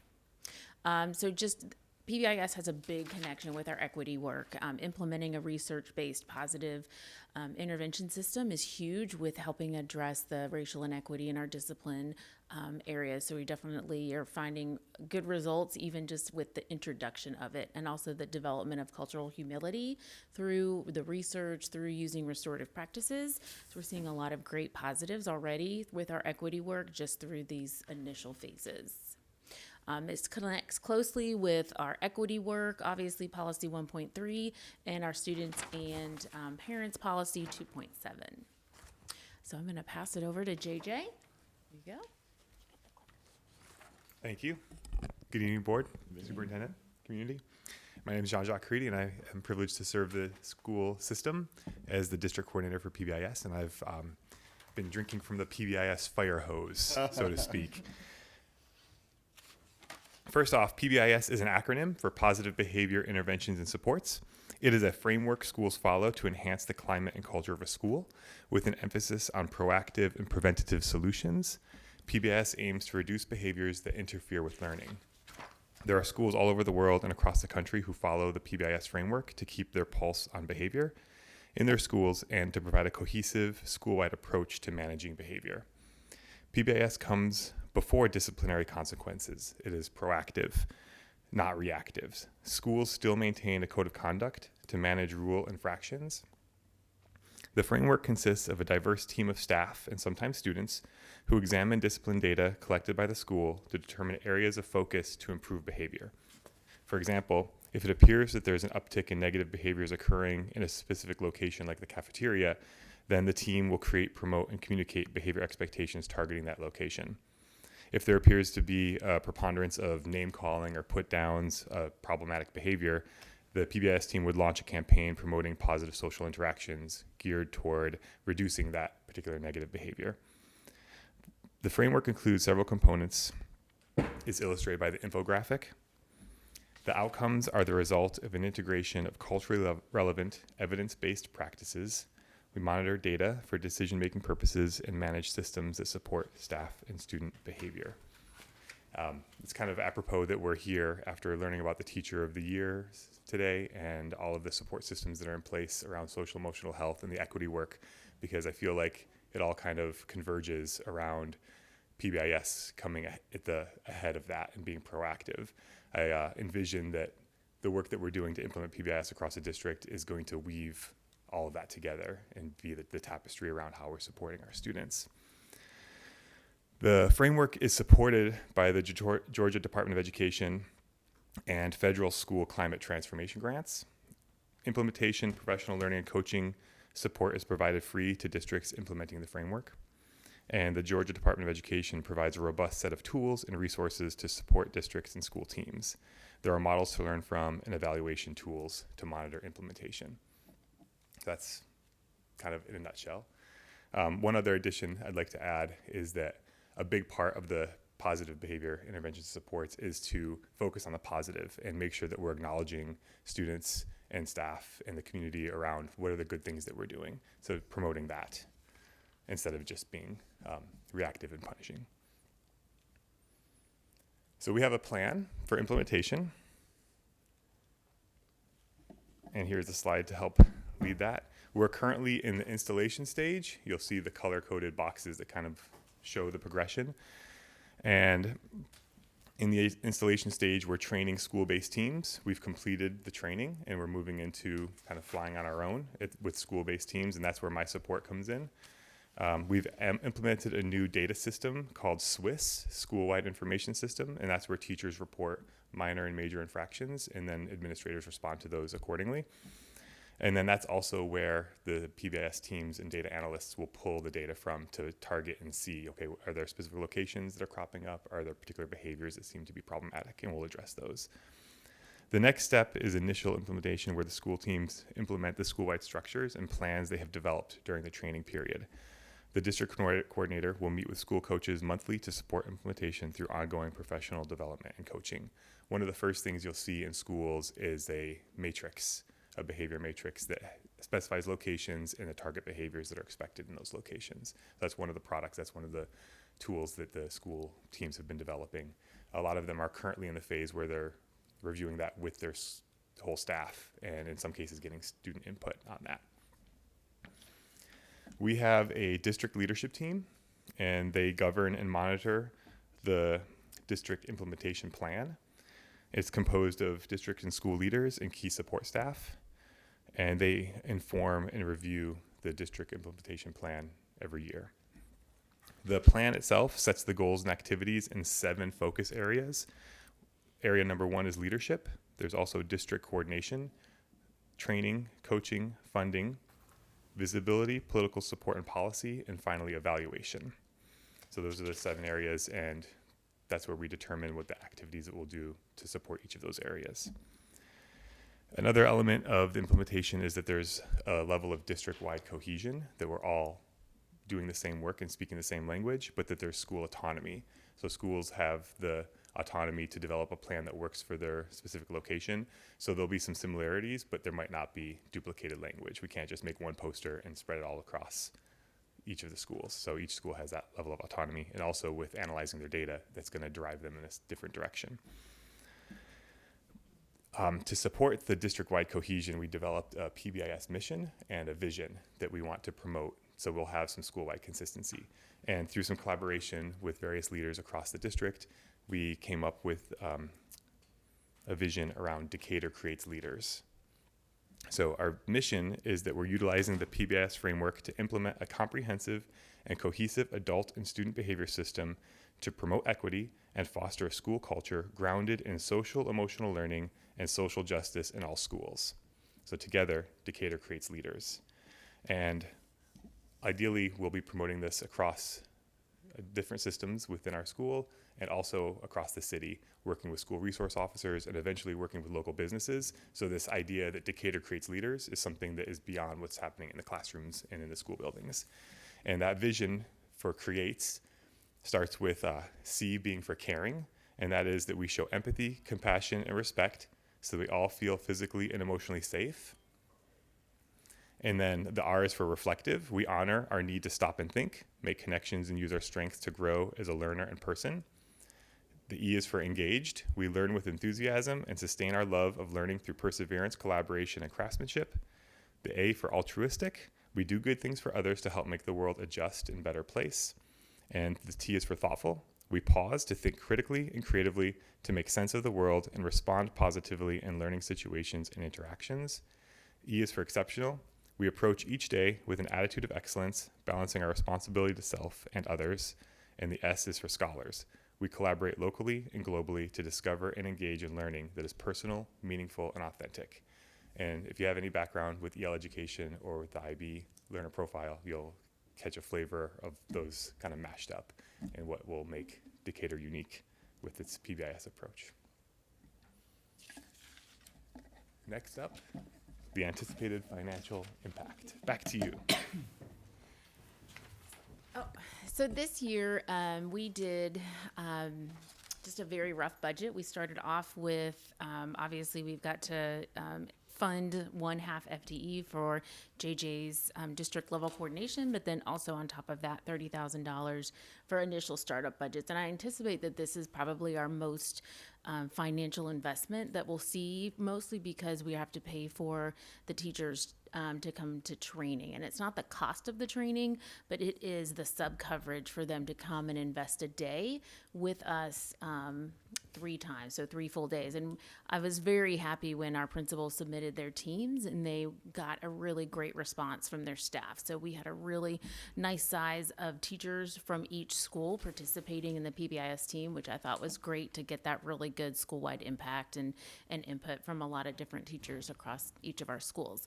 So this is going to be hopefully our most expensive year, and hopefully it will decrease year after year with the implementation and local training. It's really great that Georgia doesn't charge us for the training other than having sub coverage, which has been a really great way to make this a financially smart decision, not just for our students, but for our district as well.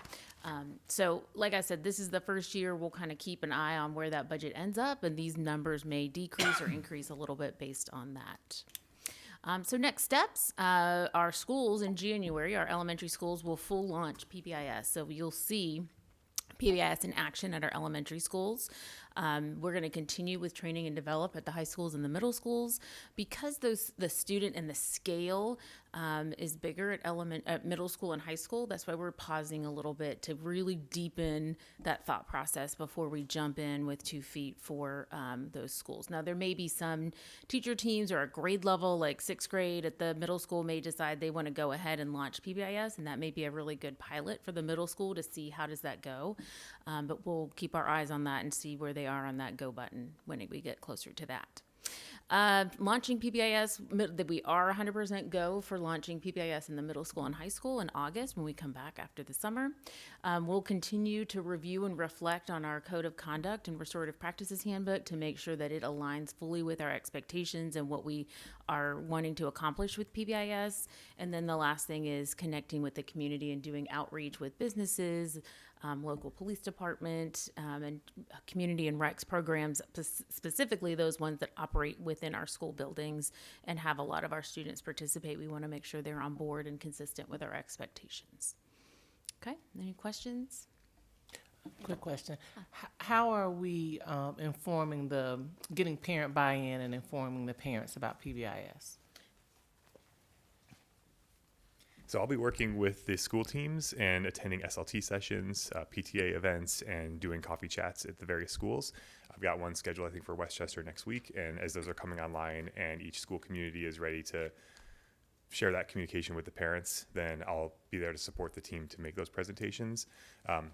So again, that's like a little bit of the autonomy piece. And also that is something that the school level team and the school administrator will really lead, because that's their work. Mm-hmm. So there'll be some coordination from the district around our big picture view and the district implementation plan, but a lot of the core of the work comes from the school unit, because they're the ones who are driving the work. Other questions? Do you have a couple? It's in the slides, but I just wanted to ask the question, as we're doing the PBIS training, are we taking advantage of the opportunity for it to dovetail with the cultural humility component and how PBIS systems can work with that? Okay.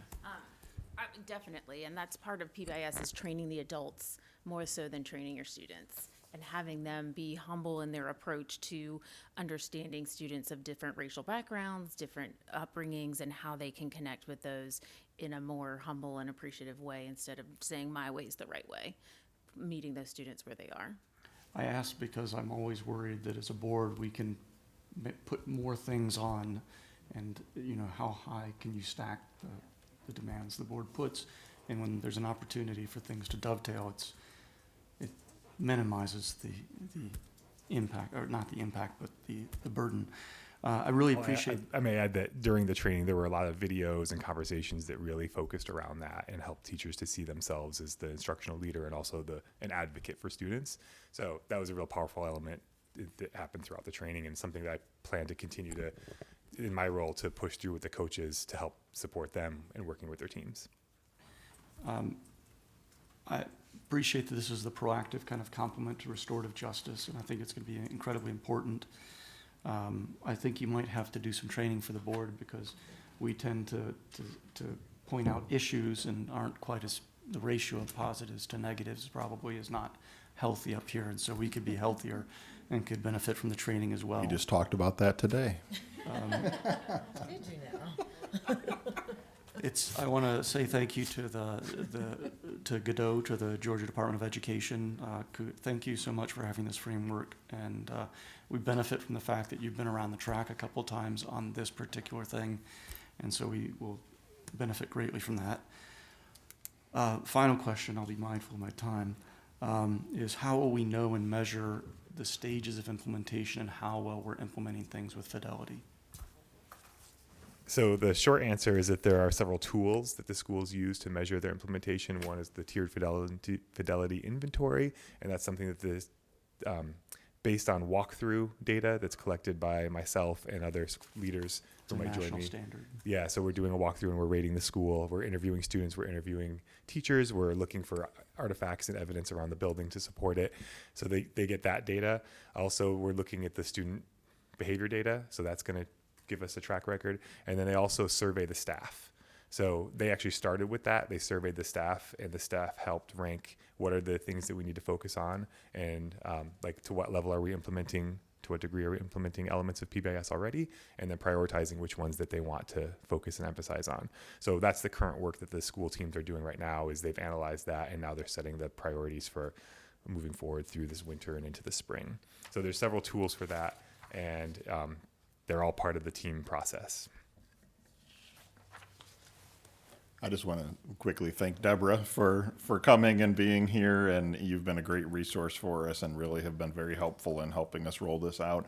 And then also, if you could pass on to your colleagues as well, just our appreciation that the Department of Ed supports this, because as I can't remember if it was Maggie or Jean-Jacques that said it, but there's a lot of services being provided by the Department of Ed to us at no cost, and we really appreciate that, and that's made this much more feasible for us to jump in and do it. So thank you so much. Really appreciate it.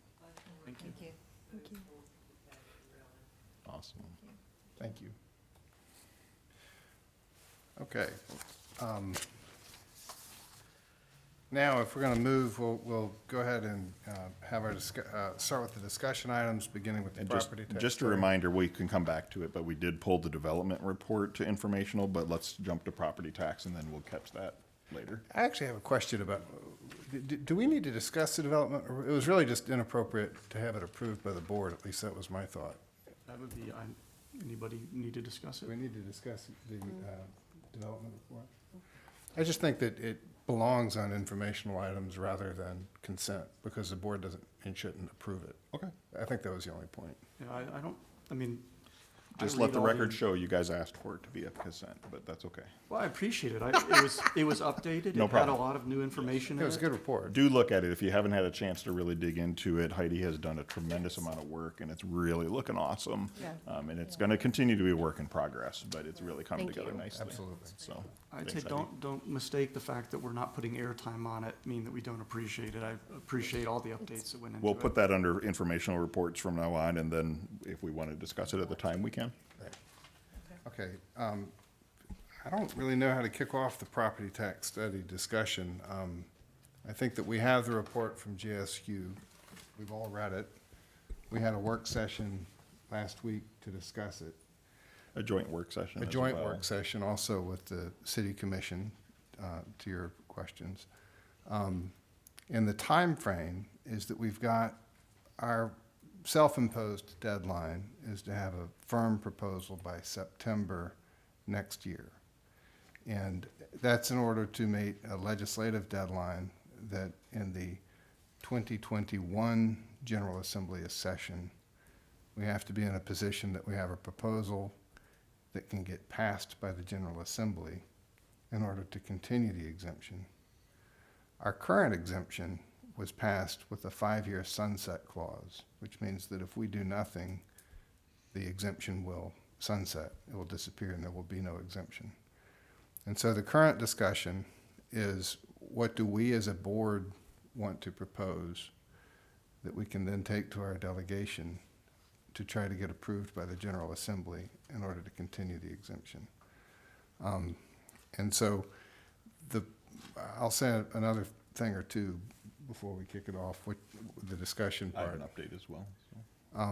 Which is that when we passed, I don't know if it's clear to everyone, but I hope that it is, that we have this exemption because this board proposed it and advocated for it and worked to get it passed. You know, this was our idea in order to respond to the concerns of folks like yourselves, and also to address some pressures that we had in the district. And it seemed to us that the senior exemption was a good way to solve a number of problems.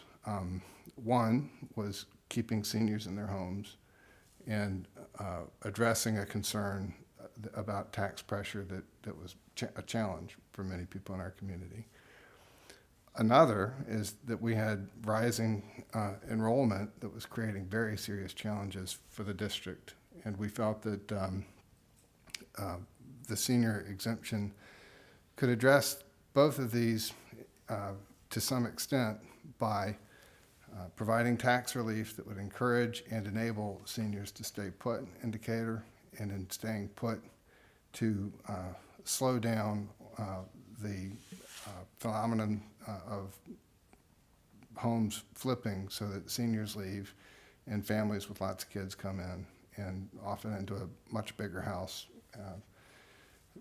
with 4 or 5 children, which very quickly puts us upside down. So that in that instance, if you have a family with 4 or 5 kids, it's very unlikely that the taxes they pay on that home are going to pay our costs to educate the children, which means that we're better off of it as a system to have a senior living tax-free in that home than we are to have that senior leave and have that same home occupied by people who actually use our services. Okay, so those were the objectives. It's also true, though, that we went into it with an idea about costs that they were very much underestimated. Now, when we passed the exemption, we knew that we didn't know how much it was going to cost. It's not because we were lazy, and it's not because we were, stupid. It's because the data didn't exist and there was no way to gather it. And really, it came to a point where we could spend a couple years studying the matter to gather data, which would push off the time that we'd have some relief indefinitely while we figured it out, or we could just do it.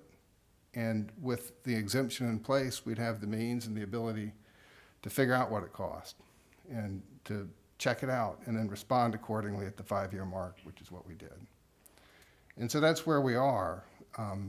And the point of the GSU study was specifically to make sure that we got the best out of that 5-year trial period so that we could actually assess the exemption, see how it's working, see what, if any, effect it has had on our dual objectives, controlling enrollment, encouraging seniors to stay in place, and find out how much it costs. Because everything's a benefit cost in the end, and we can't necessarily afford everything that we want to do. And so we now have a study which puts us much further on the path to being able to make a reasoned, rational decision with our eyes wide open. And that's what we have to do, because we're going to have to come forward with a specific proposal. We've got about 9 months' time. Tonight is going to be our first discussion as a board to actually put some ideas out there. But this is just the initial board discussion. One of the things that we need to talk about is what should the public process be for developing and moving forward with our proposal. because it's not just going to be this board's decision. We recognize and understand that this really has a lot to do with Decatur, the character of Decatur, and our values as a city, and our needs as a school system. So we really, I think, have a couple topics that we need to talk about. One is what are sort of the parameters that we want to look for in the exemption, and the other is the process. What process and what kind of timeline do we want to put together in order to get where we need to be by September. September is a self-imposed, kind of loose deadline, except that if we're going to be ready to actually get something through the General Assembly, I think that we need time to get ready for that. So I'll stop talking at this point. So I'll start with an update that speaks especially to the second thing you were talking about there regarding the process. So we all heard at the joint work session with the City Commission that the city is also looking at the possibility of a senior homestead exemption. So I met with City Manager Andrea Arnold to discuss that, and it is a process that they are interested in working with us to engage the community, because we will be asking very similar questions and asking similar input, and we are both very amenable to partnering on that, and so we don't each hold focus groups and we don't each send out surveys, we do it together. They are not ready quite yet to start that discussion, and with the holidays and everything, they actually plan to start that in around January. And so we have both agreed that in January we will get together again and talk through what that process can look like, how are we advertising it, what kind of input are we seeking, where are we doing stuff in person, where are we doing stuff through surveys, all those sorts of things. And so that can still work within our timeline. And so that is the plan as of now, is to get back together with Andrea in January and kind of start to sketch out what that process looks like, so that we can do that together. So that's a nice update, I think, to know that they are interested in doing that. And I think that'll, we've talked about we're all serving the same community, and there's nothing more so in all of the things we do than this one that really is truly, we're all serving the same community. So that was great to hear that that's something they're willing to do. Good. I wanted to echo just what you were saying, Louis, about this study just being a guide for the decision that we make, down the line. And I think, most or all of us up here were very supportive of it and initiated it. And I don't feel that has changed. It's just now we have more information, and we have to dissect that information to figure out the best way to move forward. But I don't want anyone to leave here thinking that the board's, because this report has come out, now the board is just going to decide not to do it anymore. That's not where we are. In fact, we're nowhere near there. But we know that this is something that was very important to us, and it still is. That has not changed. And wanting to keep seniors in place, that has not changed. The only thing that's changed is now we have information that we have to sort through and figure out the best way and the best strategy. And I feel like we also are doing that and giving ourselves plenty of time to do that. So we're not going to make a rush decision. We're not going to just throw something out there because we're going to, this session is starting. We're giving ourselves plenty of time to talk about it. And so just for those who are here from the community who are going to speak to some of your neighbors and friends, if you could just pass that on, that this is still very much important to us, that there will be community engagement, there will be city and board engagement, and this is something that is still very important to us and not something that we're just thinking we're going to get rid of, and that's why the report was done. That is not why it was done. So I appreciate that you all came, and I would encourage you to continue to come, because I want to hear your feedback. I want to hear your perspective. And then hopefully once the community engagement part happens as well, we can really just dig into what it is the community wants. So thank you for coming tonight. And I just lost my train of thought. I was going to ask you guys something. All right. I'll come back. All right. I need another Coke. I was going to tell Mr. Grimes how I appreciated the work that he put into some of the discrepancies in the report, and I'd like for us to see how we can look into some of these things that he points out. I think that they are definitely worth considering and looking into. And so that's something that I would like to see us do as a board.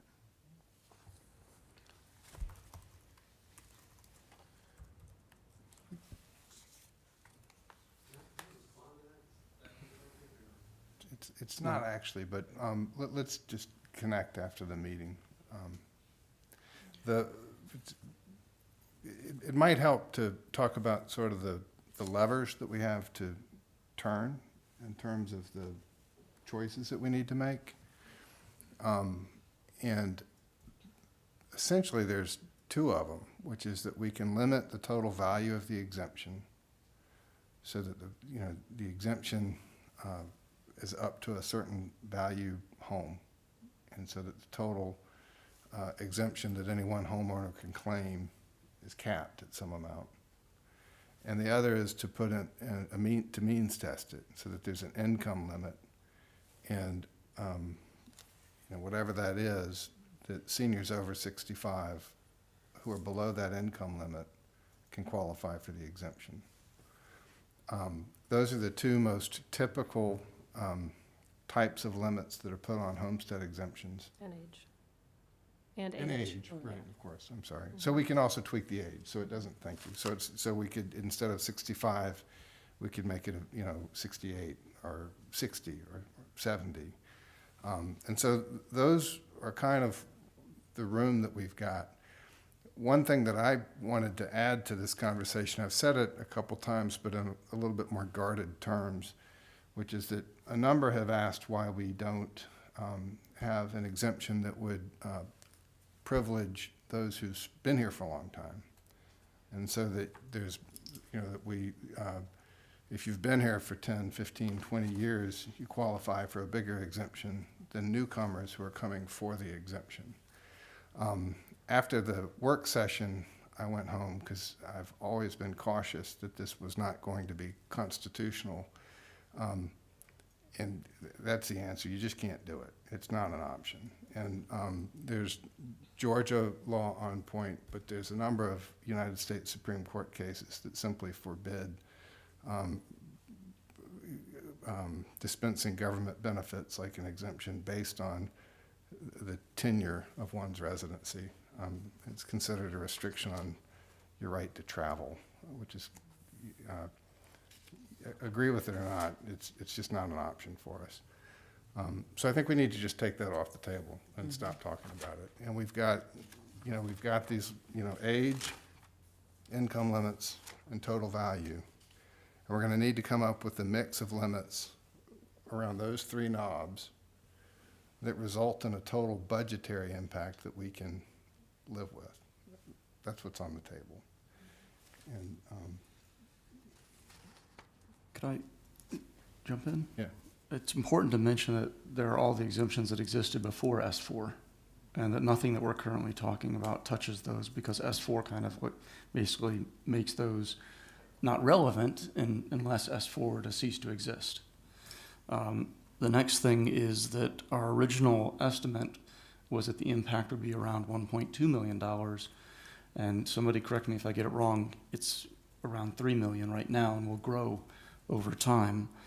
And so one of the questions is, we made a kind of a commitment, both to seniors and the community, about what the impact would be. So how do we rebalance the burden that the senior homestead exemption has shifted to others? That's a point that Heather's been very good at raising. Now, you've made the point that a trend needs more than 2 years. You can't generalize from 2 years. And in fact, some of the things we've learned is that for seniors, when seniors choose to make decisions, it may not fit into a tight 2-5 year timeline.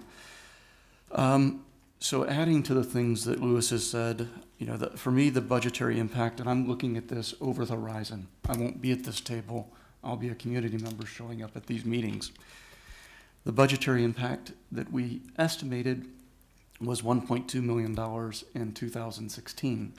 So revise that for inflation, and that's where I, as a community member, putting my community member hat on, think that we need to, as a group, try to, and that's in addition to the exemptions that already existed. That's not just $1.2 million, where we need to try to rebalance things by adjusting the levers and knobs.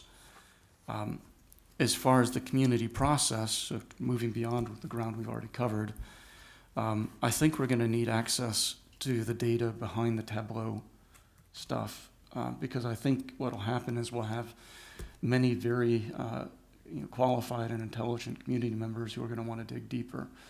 And if it's not transparent and if they can't do that, we'll have a difficulty making that possible.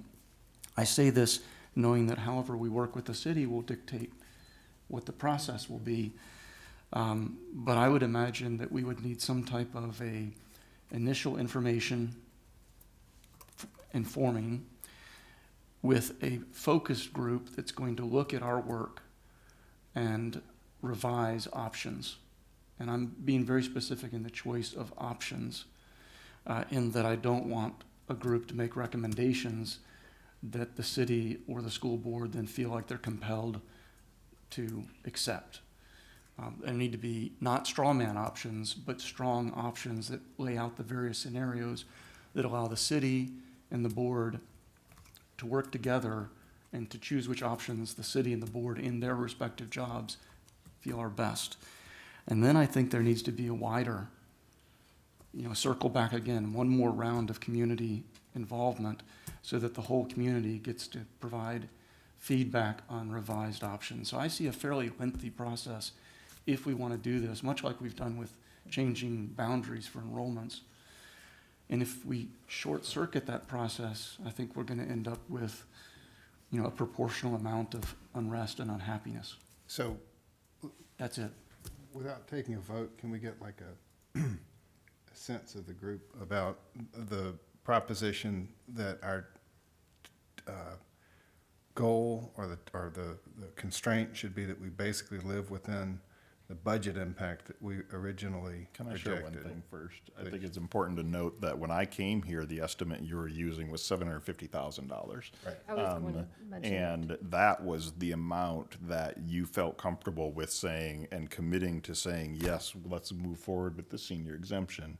And when I went and ran the analysis, that's when we recognized it wasn't $750,000. That's where then the $1.2 million came in. So I just want to make sure we do understand that there was a number before the 1.2 million, which was the number that was used when the decision was actually made to say, yes, let's pursue That this. is absolutely correct. And there may have That been was a even more point Mark- cautionary.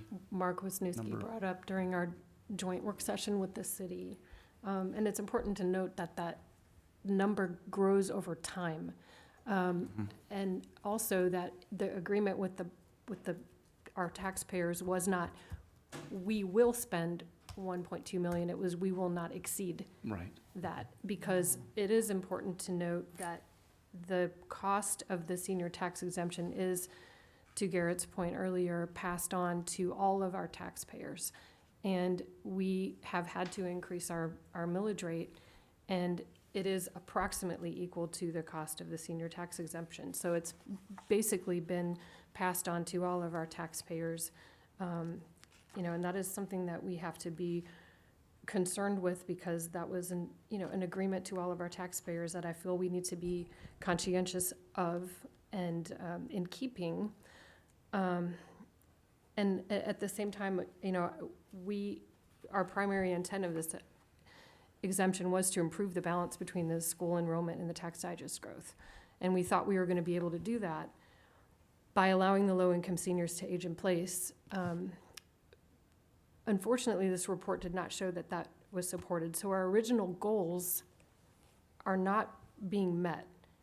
And that's something we really need to take a hard look at. And I think it's important that we share this responsibility with the city as a whole, because our seniors are all of our seniors. And I feel like it's a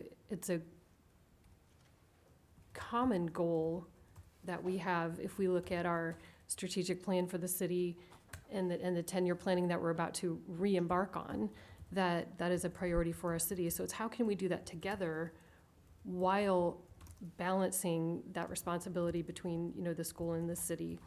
The report did go on to say that there was not conclusive data to show whether or not, if you could somehow focus this on the lower income seniors, whether that could actually still possibly make a difference. That was toward the end of the report in the conclusion.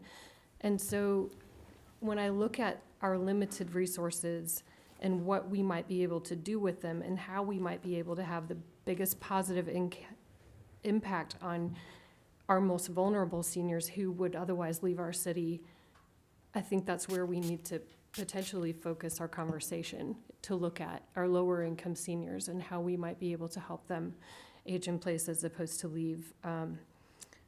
Because unfortunately, the cost of leaving things as they are has far exceeded our intended budget. But let's go back to the question. Are you, all right, first is a point of, it is true that the original proposal, the expected cost was $750,000, or $750,000. I think it was $750,000. Yep. And with that information, we suited up, put the parachute on, and went up in the plane. Before we jumped out of the plane, we knew it was 1.2. Correct. Right? And so we made that decision to actually vote on the proposal and pass a resolution and ask and promote it, knowing the 1.2. Correct. We did not, we didn't promise, there was no commitment made to anybody, except that we were gonna, that this was our best estimate that we, I think, pretty openly acknowledged.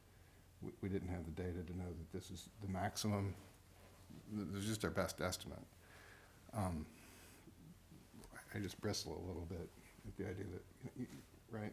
It was not a commitment, it was a projection. We're doing our best. Mm-hmm. So that's all just as clarification. The question is still,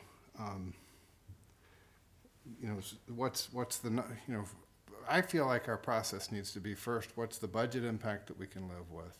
Mm-hmm. And once we have a budget impact that we're comfortable with, and maybe it's $750,000, maybe it's 1.2, maybe it's 1.2 with an escalator to 1.5, based on inflation or something.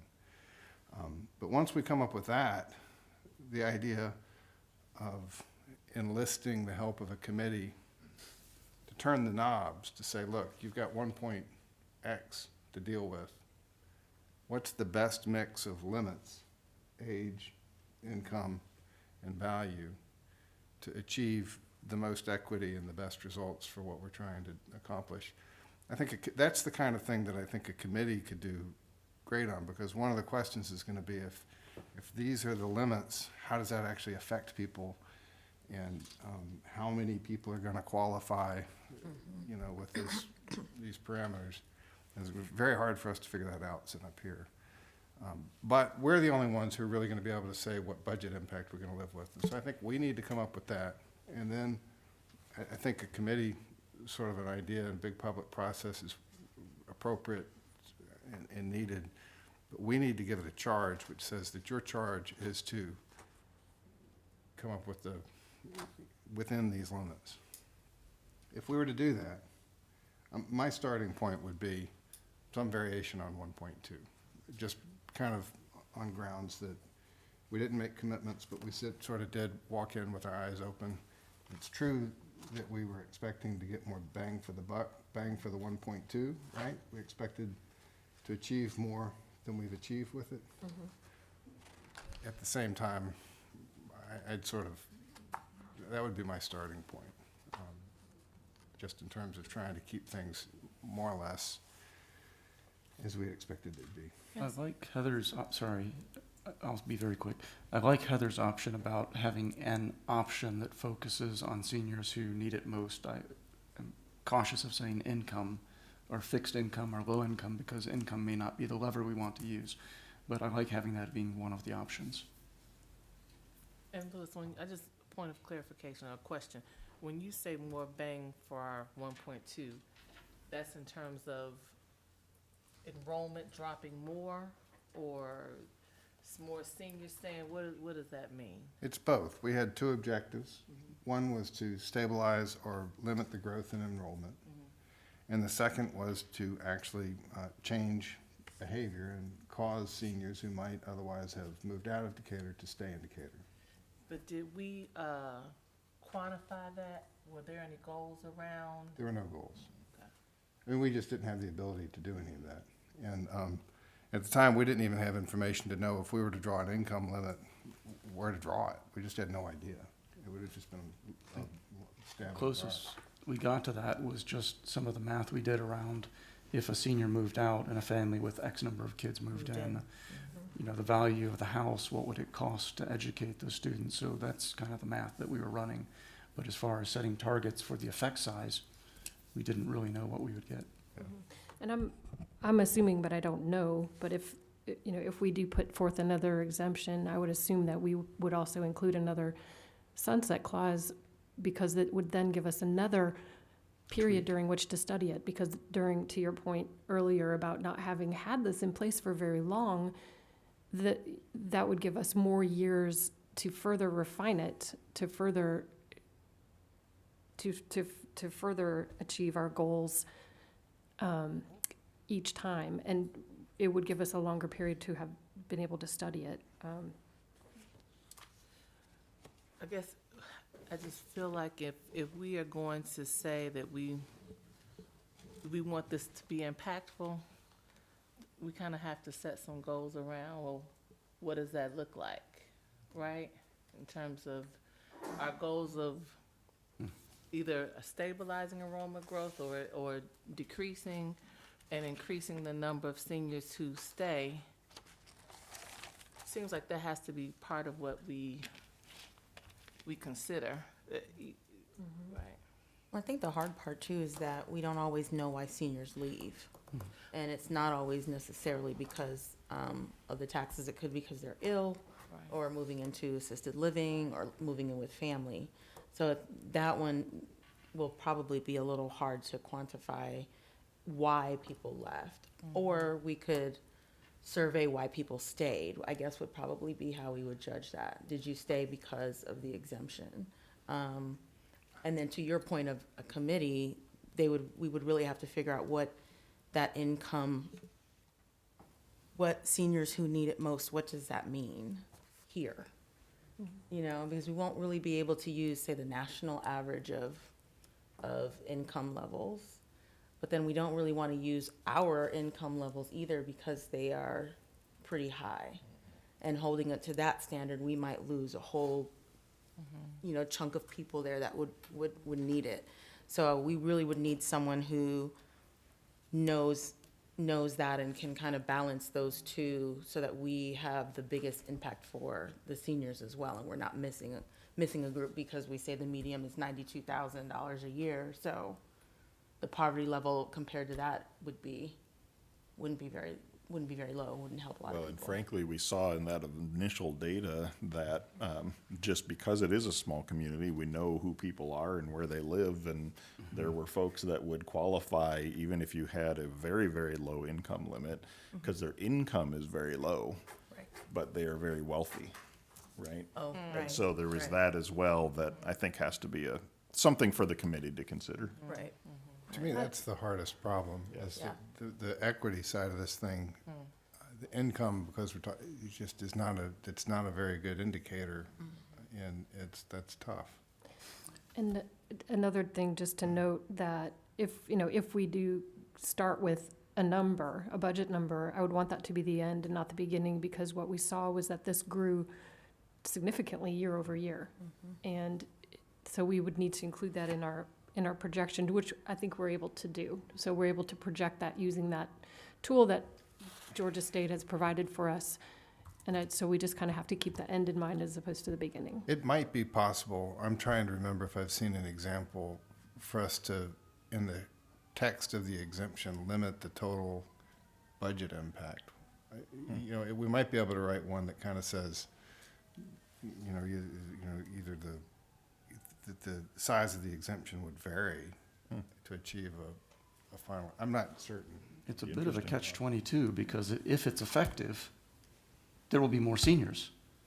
And then more seniors will be paying less taxes because it's effective. So I think we have to start with some, the hard part, Jana, is that the data on the age of homeowners can be hard to get at because sometimes you're comparing it to voter rolls and that can be messy.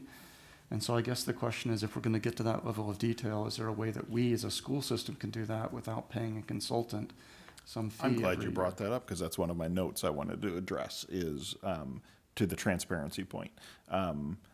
One of the reasons we had to hire Georgia State is because we do not have the data that is needed to do the analyses that we need to do. They have built a database using many different sources, and that's why like the Tableau tool got put together to summarize that for us. There is no way that they will give us access to the raw data, right? Like that world doesn't exist. This is something they have spent decades building. I am positive that if we have specific questions or specific analyses we would like to hire them to run, I'm sure they would do that, right? But I think we will want to, and that to me could be part of what that committee's doing is we look at the Tableau tool, we get some estimates of things, and it forms some questions that we want to be able to answer with the data, and we go to them and say, hey, we want you to run these 4 analyses for us on the data. But as much as appealing as it would be to be able to say, here's the raw data, because we have a lot of really smart people who can look at it and figure it out, that's just not going to happen unless folks build their own databases. So. And we conscientiously researched and found the experts in this area who have done this kind of work for other school districts before. Correct. And communities, and they leveraged several million observations of several different data sources, and that is far beyond the capability of what we could have done without their expertise. And so we very conscientiously made that decision to bring in experts to help us with this decision because it is such a significant decision, and there are so many ways to possibly misrepresent, misunderstand, or not have enough data without their assistance. So, I think that was a very deliberate decision by the board to hire these consultants to assist Well, with and just this. to further emphasize that, just a reminder, we tried doing this with community experts first, right? We brought in So we got realtors and we brought in tax people and we brought in all kinds of different folks. And they're the ones who said, yeah, we can't do this, right? And so we did try to leverage our local resources and it just didn't work. And that's when we realized we needed a group like this group at Georgia State, so. To Lewis's point, we didn't know how many people would file for it and yours. Now we do. 'Cause Right. when the benefit is so large, it motivated people. So perhaps, a simplistic measure would simply be the number of seniors who have qualified for the exemption and tracking that. That doesn't mean that we're going to get all the complexity that Heather was talking about, but at least it gives us something simple that we can track without, we may still need to hire somebody to do analyses that are for the details. I did want to throw one more point out, and this goes back to Heidi Watley and the development report. All of this is moot if large new developments happen and we've got our blinders on and we're not tracking the seniors in those developments that qualify for the homestead exemption versus the rest of the community. So I think we need to keep track of the enrollment effect and the senior homestead effect of new developments. I really appreciate you getting down to the number of students coming out of each of those developments, so thank you. Yeah, I think it's really, that work is going to help us, coupled with the enrollment projections that Cooperative Strategies provides to us each year.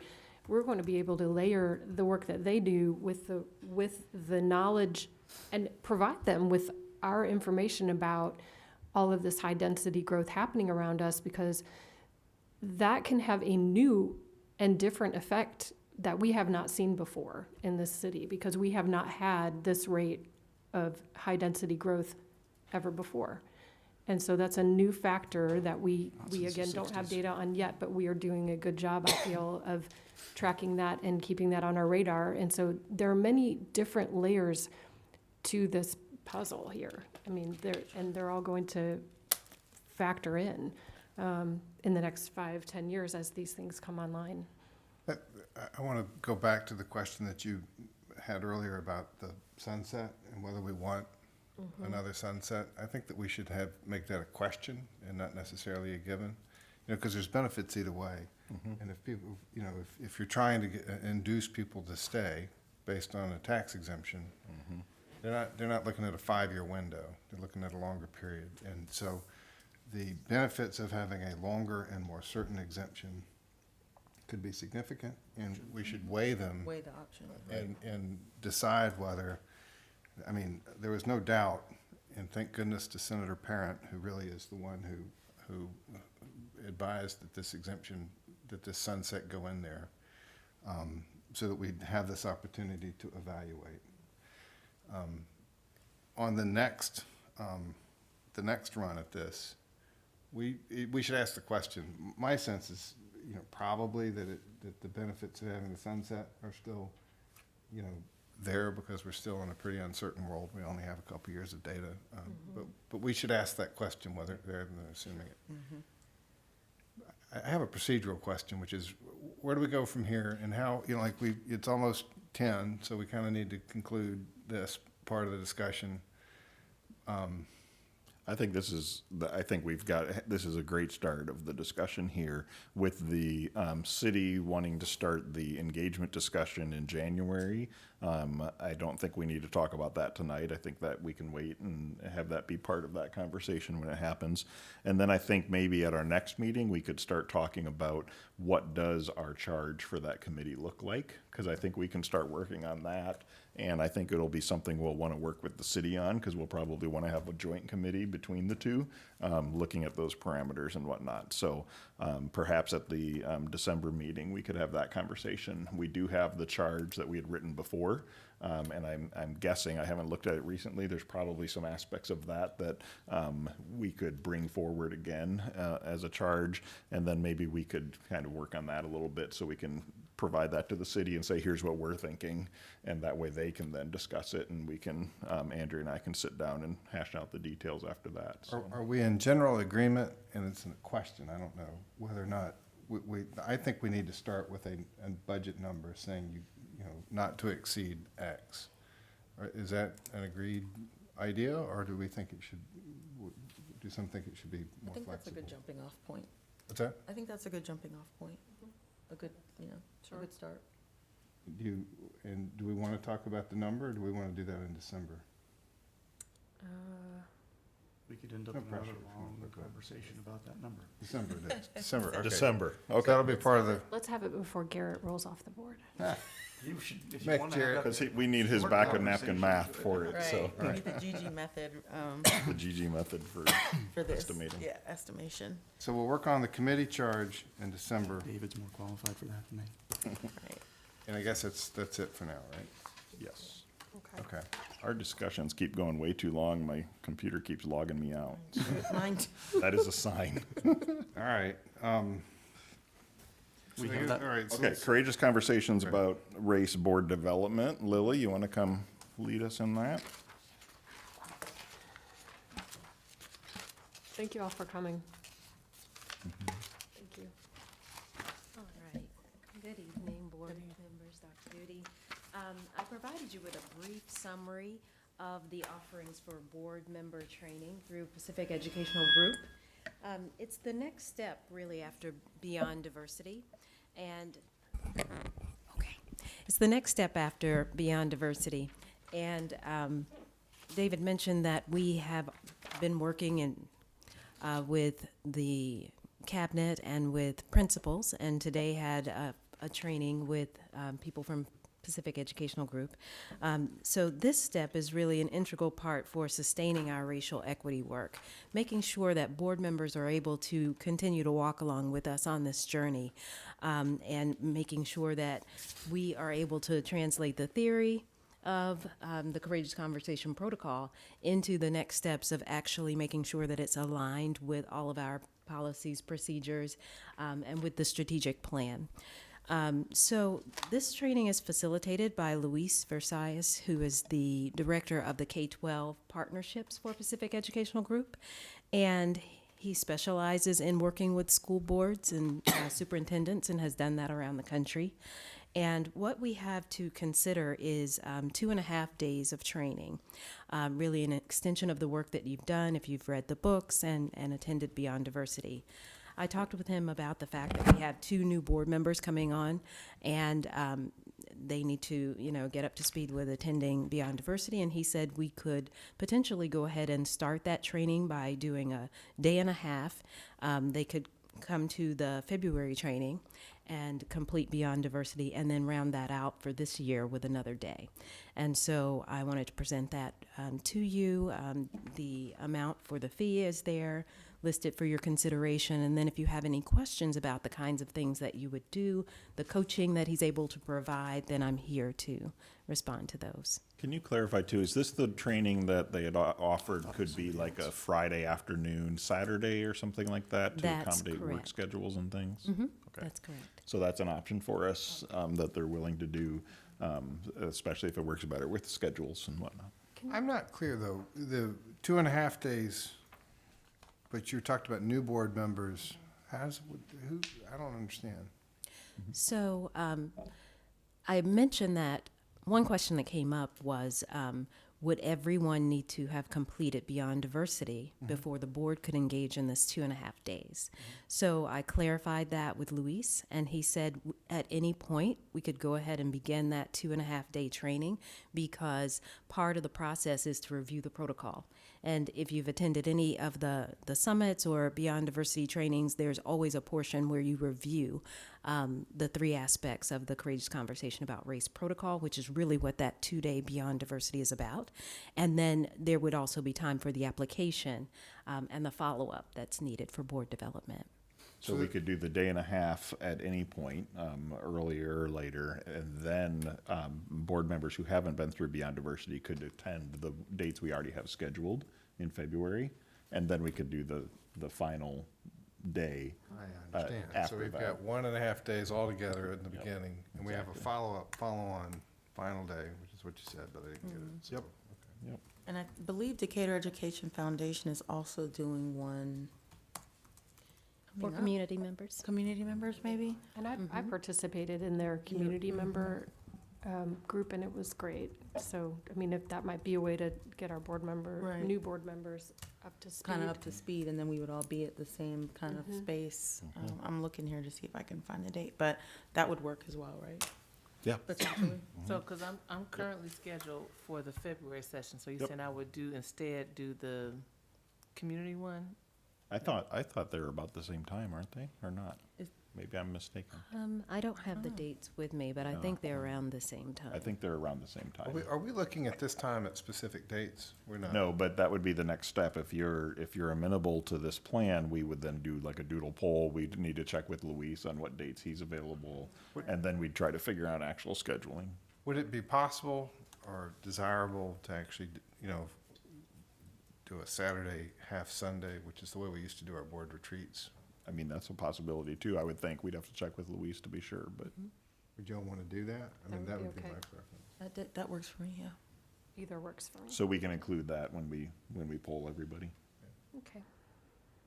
So is that something we can move forward with, at least seeing if we can even get it scheduled and? Yeah, good. Absolutely. And I have a question, because you've done multiple levels of Beyond Diversity. Is this different than that?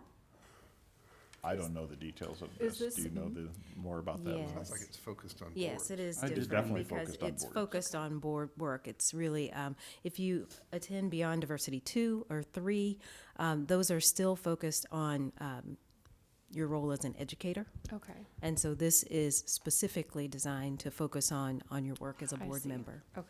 The one that I attended in Detroit was focused on the board, so I assume this may be similar to that.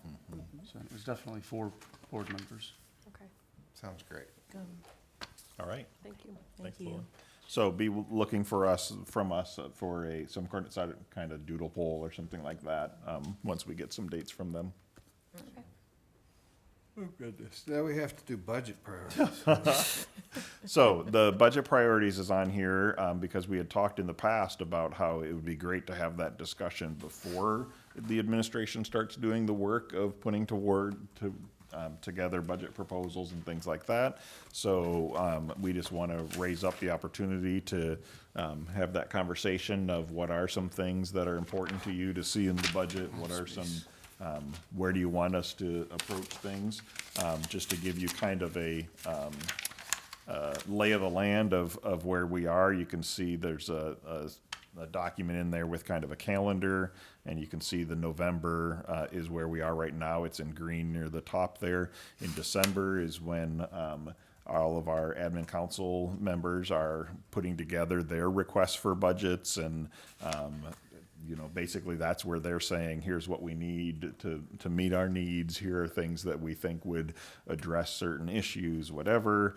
They're putting those together. We'll work to prioritize those. And so then you'll get a first draft of a budget in January. So that is far accelerated from the past. Just a reminder, the goal is to try to get this that second draft approved in February. So then when we send out like teacher contracts, for instance, the theory is we can put your actual salary on that contract, not your old salary, and then have to give you a letter telling you, et cetera. And for a lot of different reasons, it just makes sense to do it this way. And for hiring, because that? if there are new positions, we would know about them early enough to have a budget to go hire. So much now we have just had to trust that the board is going to approve, hiring whatever new positions and things, because otherwise you just miss the season. So we still have the final approval of the budget in June because things happen, right? And so it is possible maybe there's some big change to QBE funding or some big change to taxes or whatever. So we do still have that. There's not a formal approval of the budget until June, just like in the past. But the budget basically will be set in February for the following fiscal year. So. Is there any downside to that we will have a lack of any information when we do that? We end up, when we start the process, we're projecting anyway. Yeah. We rarely have actual numbers, even with the old schedule. So we're just projecting a little bit earlier. Okay. So But it's there's not definitely final. some risk, but I am comfortable with that little level of risk in doing Right. the projections. And it's not final till it's final, and it Correct. just gives us a structure to operate within. Exactly. A little sooner, okay. Yep. And when would we discuss the issues around subs? So that will be part of what and we can do a separate topic if we want to discuss that specifically, but that will be part of what you'll see in the budget request that we get and evaluate. Would we bring that draft to you? You'll see where we've included things like that, like the need for more subs. So when does that draft come to us? So the draft will come to you at the January meeting. So that's what, the first time that we'll see the list of priorities? Yes. Just like last year? Correct. Where we have like tier 1, tier 2, tier 3? Exactly, Okay. exactly. And then we will have that meeting and the next meeting to discuss those and prioritize those? Correct. Okay. Correct, yep.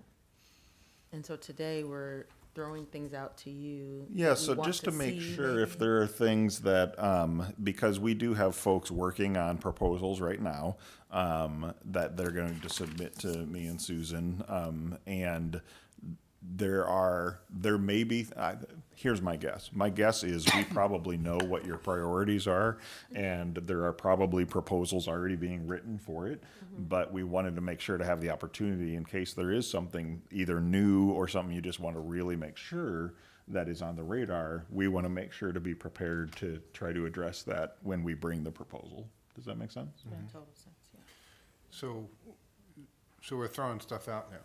Yeah, so I'll give you an example. Before we throw stuff out, I wanted to ask you about We're throwing it in. sunsetting. We always talk about what we're currently doing, what we want to do, but we rarely talk about what we've been doing but maybe shouldn't be doing. Yeah.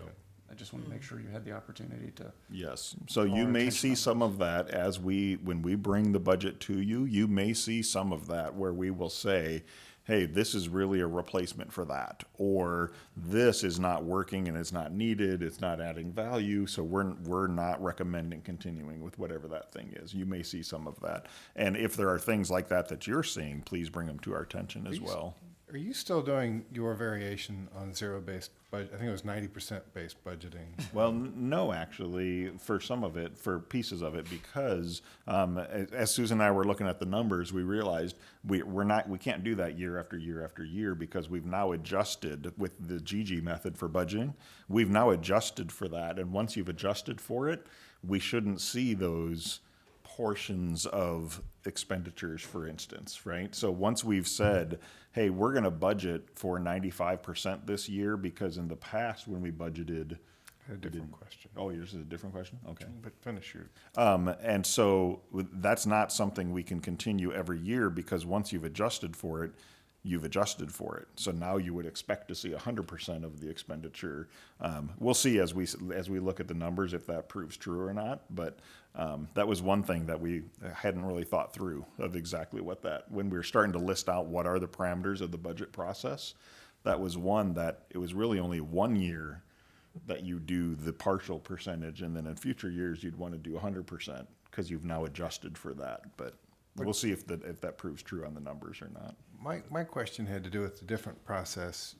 I think it was a different process. I at least thought it had a different purpose, and it was more like zero-based budgeting. Oh, The idea right. being that it caused everyone not to assume that you had legacy programs that would continue at the same funding level, but Right. instead the school would start with 90%, Right, and therefore right.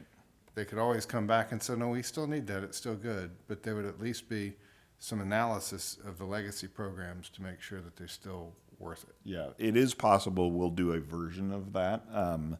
What ended up happening is, and maybe it wasn't communicated clearly enough, our hope had been that when we give you your 90%, if you need the other 10%, you ask for the other 10%, and that didn't always happen. And It was interpreted as a 10% budget cut. Correct. And people got very angry. Correct. And didn't understand the intent of the Exactly. process. So I think we'll probably be doing something somewhat similar, but maybe taking a little different approach of how it's communicated and what it looks like. Maybe more of a defending that last 10% kind of thing, or I'm not sure exactly, but but yeah, that one we did a couple years in a row, and it did help us make sure we were being super efficient with things. But it also, I think, we could have done a little better job communicating it, so it didn't get interpreted as a cut. It's an important concept to try to figure out how to do. Agreed. So the example I was going to throw out, I talked earlier about the pilot application we're putting in with the Georgia DOE for the dyslexia work, right? And so that's already an unfunded thing, right? We're doing it because we know it's work that's really important to us and we really want to tackle. And so as the team went through that work, they identified, like, we need a couple extra positions here and there, and here's the total amount of money that looks like. Well, that you will see coming forward as a proposal that we're going to be looking at, because if we get accepted for the pilot, we have to pay it, right? That's money that we would have to do. If we don't get accepted for the pilot, we're still going to want to do it, right? This is still work that we want to do. So just as an example of some of the priorities we know are out there, and we see them as priorities as well. And so those are already like in the hopper, so to speak. I'm going to say, I think that I would be more productive in a conversation if I had that list in front of me, knowing what is already a priority coming from those who are closer to all of these issues. And maybe this could be a work session in January. Yeah, definitely. In early January, because right now I'm feeling like we could throw out 100 different things Yeah. and it could be a very convoluted conversation, but I think that would help give us some very clear direction. We would see what's already been discussed and prioritized, and it would help us be able to see what might be missing. Yep. And then we could focus on that. I think that would be fantastic. Okay. Can I throw out some big circles that a lot of things fit into for me? Because you won't be here in January, so Right, yes, I go won't ahead. be, so my parting shots. Early January, when Garrett's still Yeah, there. you could do it Oh, yeah, before that's that. right. That'd just be me. Squeeze out as much as we can.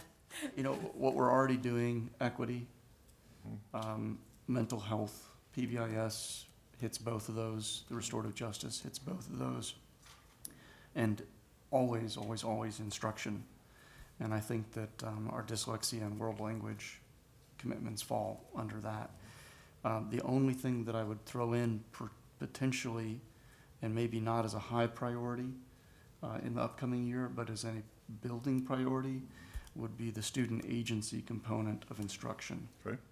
The kind of the stuff that with, what was the system called, Empower? Right, Oh. right, yep. And the competency Yep. stuff, the Yep. idea of putting students more in the driver's seat.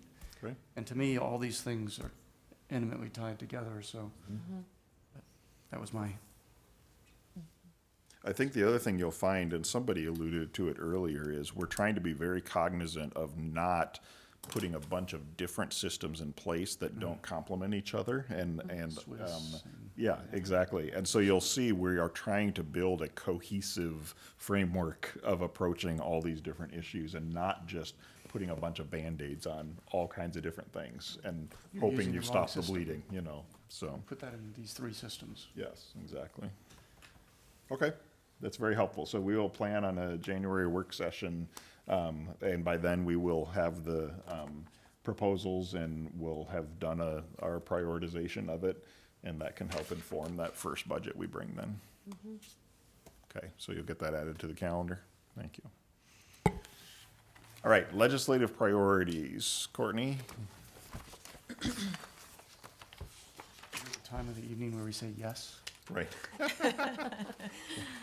I always figured Yes. we've read these. In They're that the same case, as we have a last lot year's, to aren't amend they? on the agenda. They're the same as last year's, aren't they? They're the same as last year with a couple of Yeah, additions. why don't you just talk about the changes? I added 3 things here. So I added that we should put something in here about letting the local board create and set the academic calendar, because that was a big topic in the last legislative year. session, and I don't see that dying. That was a big, So that's more of a preemptive thing, right? Of just making it clear, hey, we've heard this chatter Yep. about taking that power away, so let's make it clear our priority is that the local board can set the calendar. Oh, yeah. yes, Totally agree. yes, that should lie with the people in the district, not at the state legislature.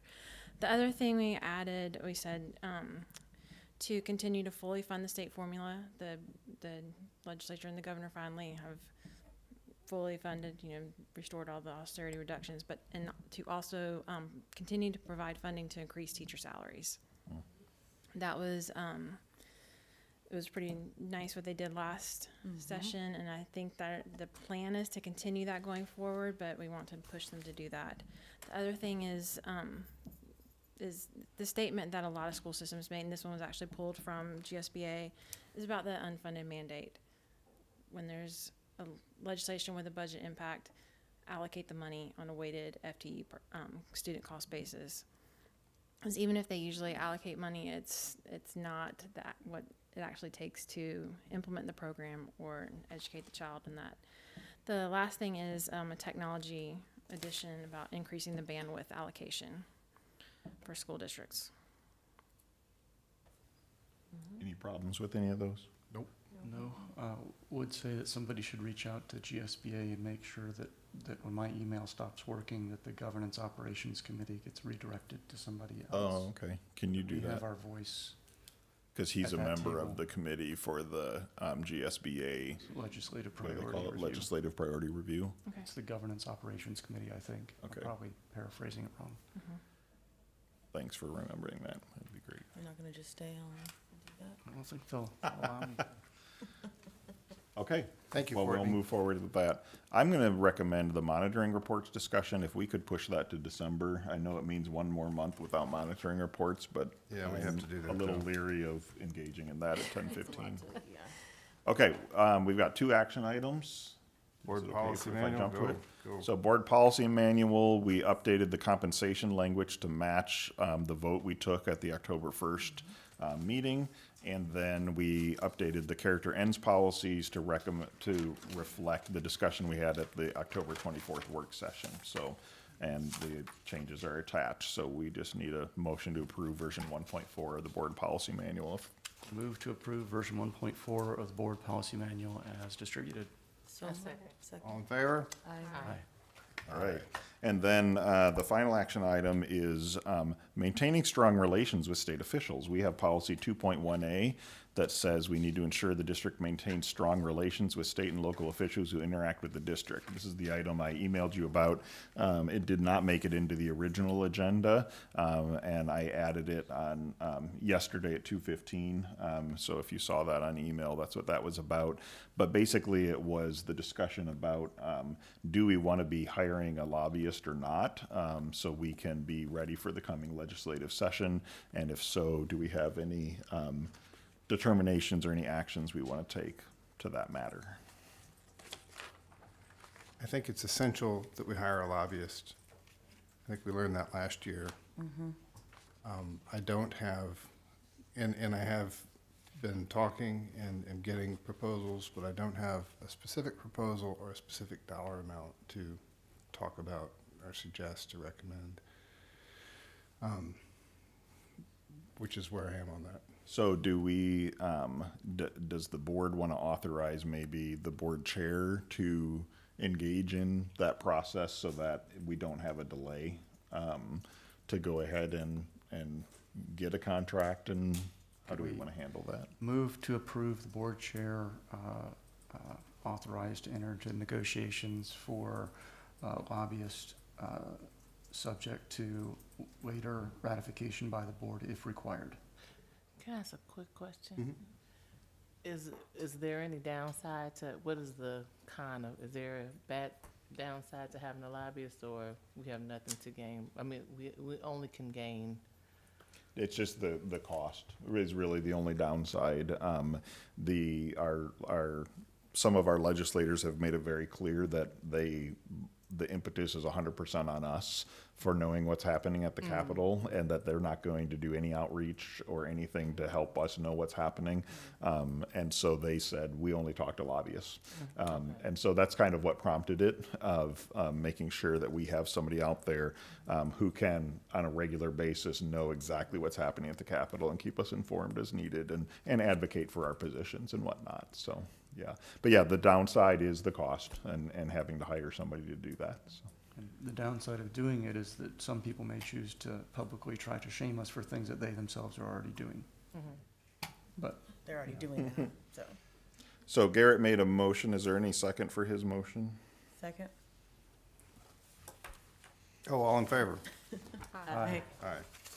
All right, so we'll come to you when we have something.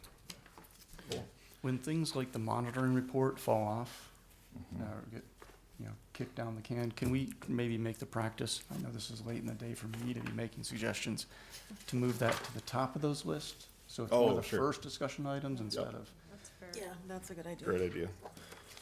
What, do we have future dates to discuss? I mean, there's future dates. There's fall break, December 10 executive session. Yep. Supper and sips, just a reminder, is This Thursday. Thursday. That is Thursday. I have to figure out Okay. who to invite. I will be there. It is Thursday.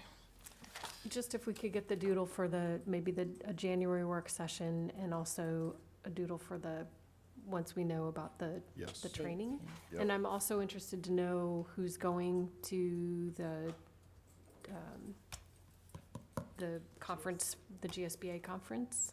Oh, yeah. And When maybe is it we just again? share that over email, but just remember to kind of collaborate on that, because I know Jane is going, I'm interested in going to the same pre-conference session as she is going to about equity, and it seems like it'll be interesting. And so if anyone else wants to go, just That's in December, share. right?